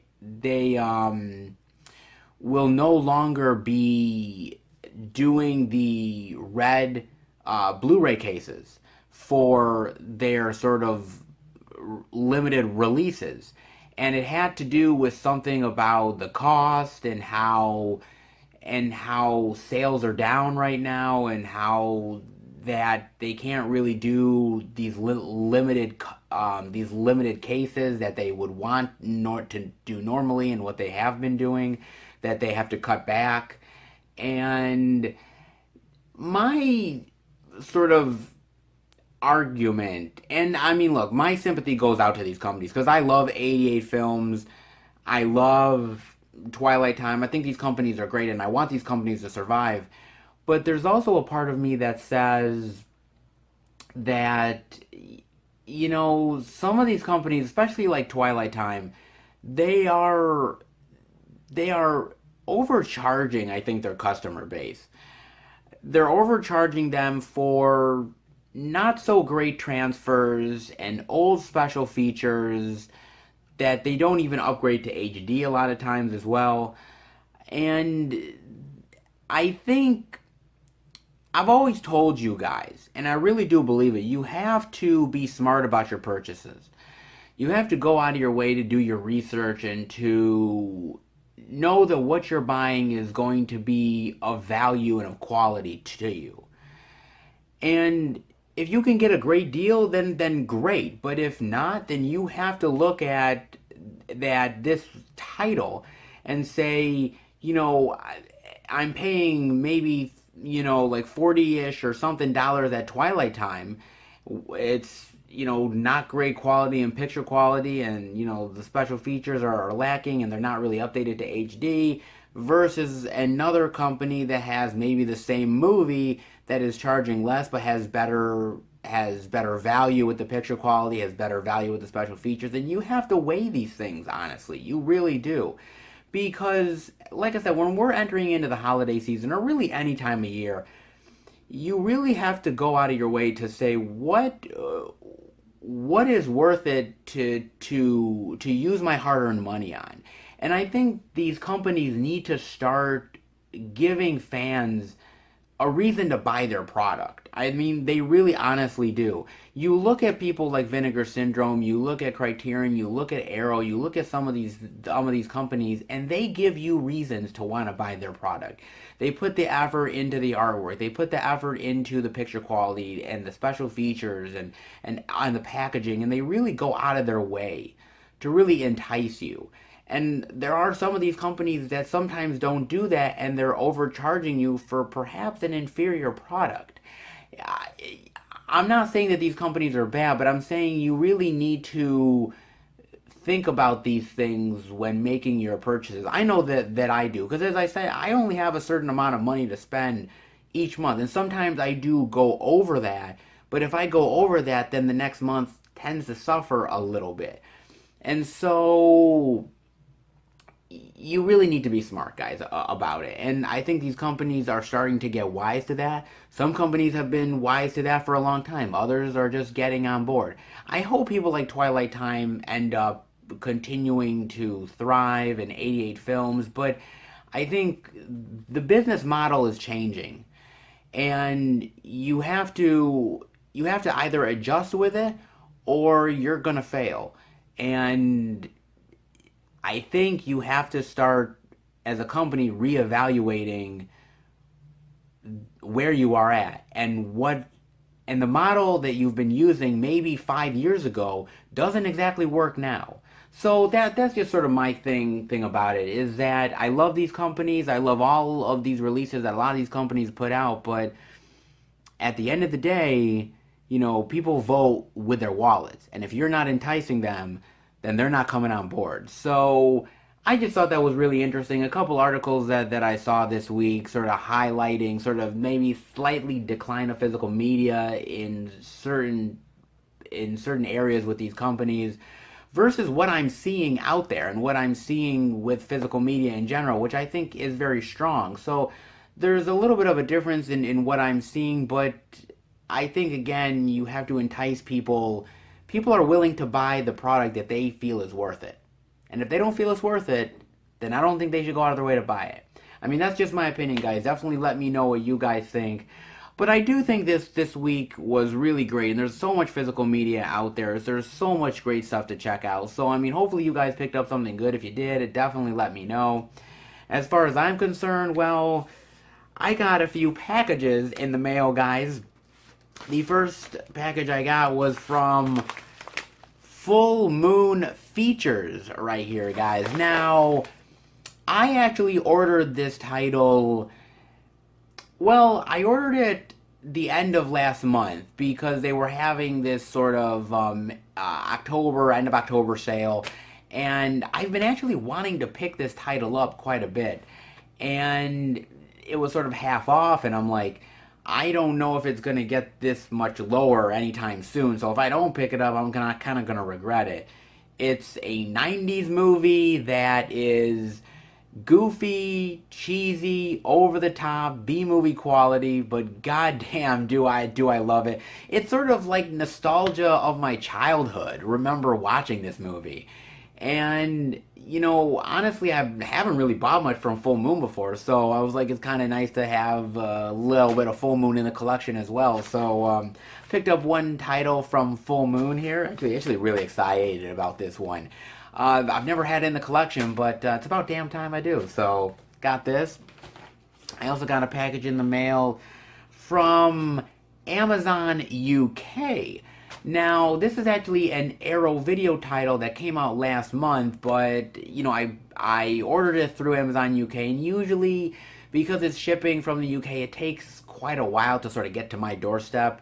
So I couldn't fault them, but Amazon UK always packages really well. They go out of their way to really do a good job, maintaining these sort of releases and great packaging. So I don't mind waiting, an extra 2 or 3 weeks as long as I know it's coming in safe condition. And with Amazon UK, I'm pretty much almost guaranteed that most every time. So this is a really great one. This is one I've never had in the collection as well, but I love this movie. This is a great sort of gritty, dark sort of tale of revenge and lust and greed, and it's a really great horror movie that I'm so happy to finally own in the collection. I've been wanting to buy it for years, and I've always been hesitant, and when Arrow announced it, I was like, it's time to put it in the collection, man. So this is long anticipated, getting this one in the collection. And then last but certainly not least, I got another package in the mail from the UK, the United Kingdom, baby. Another one. I love a lot of the stuff in the United Kingdom, what can I tell you? And this is a title, oh boy. I pre-ordered this a while back. When it got announced, I was super excited because I remember this is a movie that came out, I believe, last year. And it's one I really loved. This is a great sci-fi, dark, horror movie that I really loved. And when I did the out and about, when this got released on Blu-ray and DVD, I wanted to pick it up. I really honestly did. And then when I saw that basically they treated this film with such crap, it barely had any special features, and the packaging was terrible, and I'm like, oh my god, man, this is such a great movie, and the studio basically took a giant shit all over this film on physical media, and I'm like, I'm not going to buy this release, especially for the amount of money that they're asking, so I held back. And then when this UK company ended up announcing this title, and that they were going to give it the love that it finally deserved, I was like, oh my god, thank the Lord, dude. Because sometimes, honestly, guys, you just have to wait, and some of your favorite movies that didn't get love the first time will get love the second time around for sure, guys. So this definitely did. I'm so happy that this got released, man. And it's the one that has not been in the collection again, but it's one I definitely wanted, and I'm so happy that it's gotten the love that it deserves. So this is the title I got. Another title from Arrow and Full Moon Features, baby. So I got 3 titles this week on top of all the other titles that I've gotten so far for November, plus much more that is coming in the mail also, guys. A few cool surprises that are finally going to hit my doorstep, and man, I'm so happy about that. I'm having retro titles. I'm having limited editions, collector's editions, new releases. A lot of really cool stuff. Exclusives, man. November's haul is going to be really cool. I'm going to get a lot of really great stuff on top of a lot of really great stuff that's coming with some cool sales as well. So I'm anticipating a great haul, guys. So definitely tune in at the beginning of next month. It'll show off all the releases that I got for the month of November. And it's going to be a good haul, guys. I think you guys are really going to enjoy it. I think most people's hauls for November is going to be good. There's just so much sales going on and so much cool stuff being released that you're bound to find something good, guys, by far. But outside of that, really, there's actually only one more thing that I'm actually doing tonight. Oh yeah, baby. As you can see, I am going to be getting my Disney Plus on. Um, I've been critical of Disney quite a lot. You guys know I have, but I want to check the streaming service out. I want to check out how it is. I want to check out, what it has to offer. And so I decided, what the hell, I'm going to give it a chance, guys. And actually, if you guys actually see here, there's actually quite a lot that they offer. I'll kind of show here. They're offering a bunch of originals, hit movies, stuff that they think is trending. You have recommended for you section, out of the vault, a lot of Disney classics, inspired by true stories, musicals, Ultra HD and HDR titles, Disney Channel favorites, throwback stuff, which I'm definitely going to be delving into that. Beasts and Monsters, nostalgic movies, Disney Junior series, feel good sports movies, definitely love those.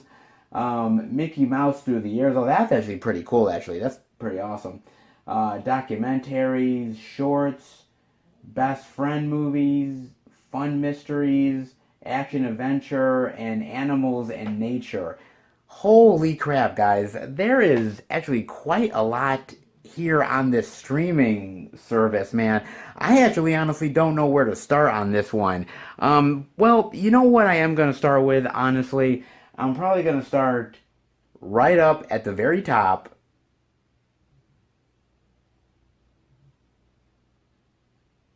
I'm going to be watching The Mandalorian because, you know, I'm a Star Wars geek after all, and, I kind of got to watch The Mandalorian. But, I am definitely interested in this service, and I definitely want to see what they do with this and how they sort of make this a worthy streaming service. I am very interested to see what they do with this. It looks like there's a lot of content on here, so there's a lot to go through. So this is definitely my night for sure, guys, on top of maybe watching a Blu-ray or two as well. But definitely let me know what your night consists of. Are you interested in the Disney streaming service? Definitely let me know what your thoughts are on that as well. And, well, I hope you enjoyed the video. If you did, definitely give it a thumbs up. Again, if you're new to the channel here, welcome. Thank you for checking out the video, and thank you for supporting the channel. I really do appreciate it. If you love movies and physical media, hit subscribe and become part of the Film Fan Nation. I want to thank a lot of my subscribers. You guys really go out of your way to watch the videos and to really be supportive of the channel, leave comments, and it really makes me want to put a lot more effort into the channel and really work hard. I really don't want to disappoint you guys. Every video I really try to put in my 110% for you guys. Maybe it doesn't always work, but I do my best. I try to put my passion into everything. And I know you guys give me your passion, and I hope I do the same. So thank you so much, guys. So if you like what I do, if you like the content that I have, how I talk about movies, then definitely hit subscribe. And definitely check me out on Twitter, Facebook, and Instagram, FilmFan108. Keep up to date with everything I'm doing. Plus also special videos and pictures I post from time to time on social media as well. Alright, guys. Well, I have my night ahead of me. Hope you guys do too. And I'll see you back next week for a brand new Blu-ray and DVD out and about video. Take care, everybody, and happy hunting.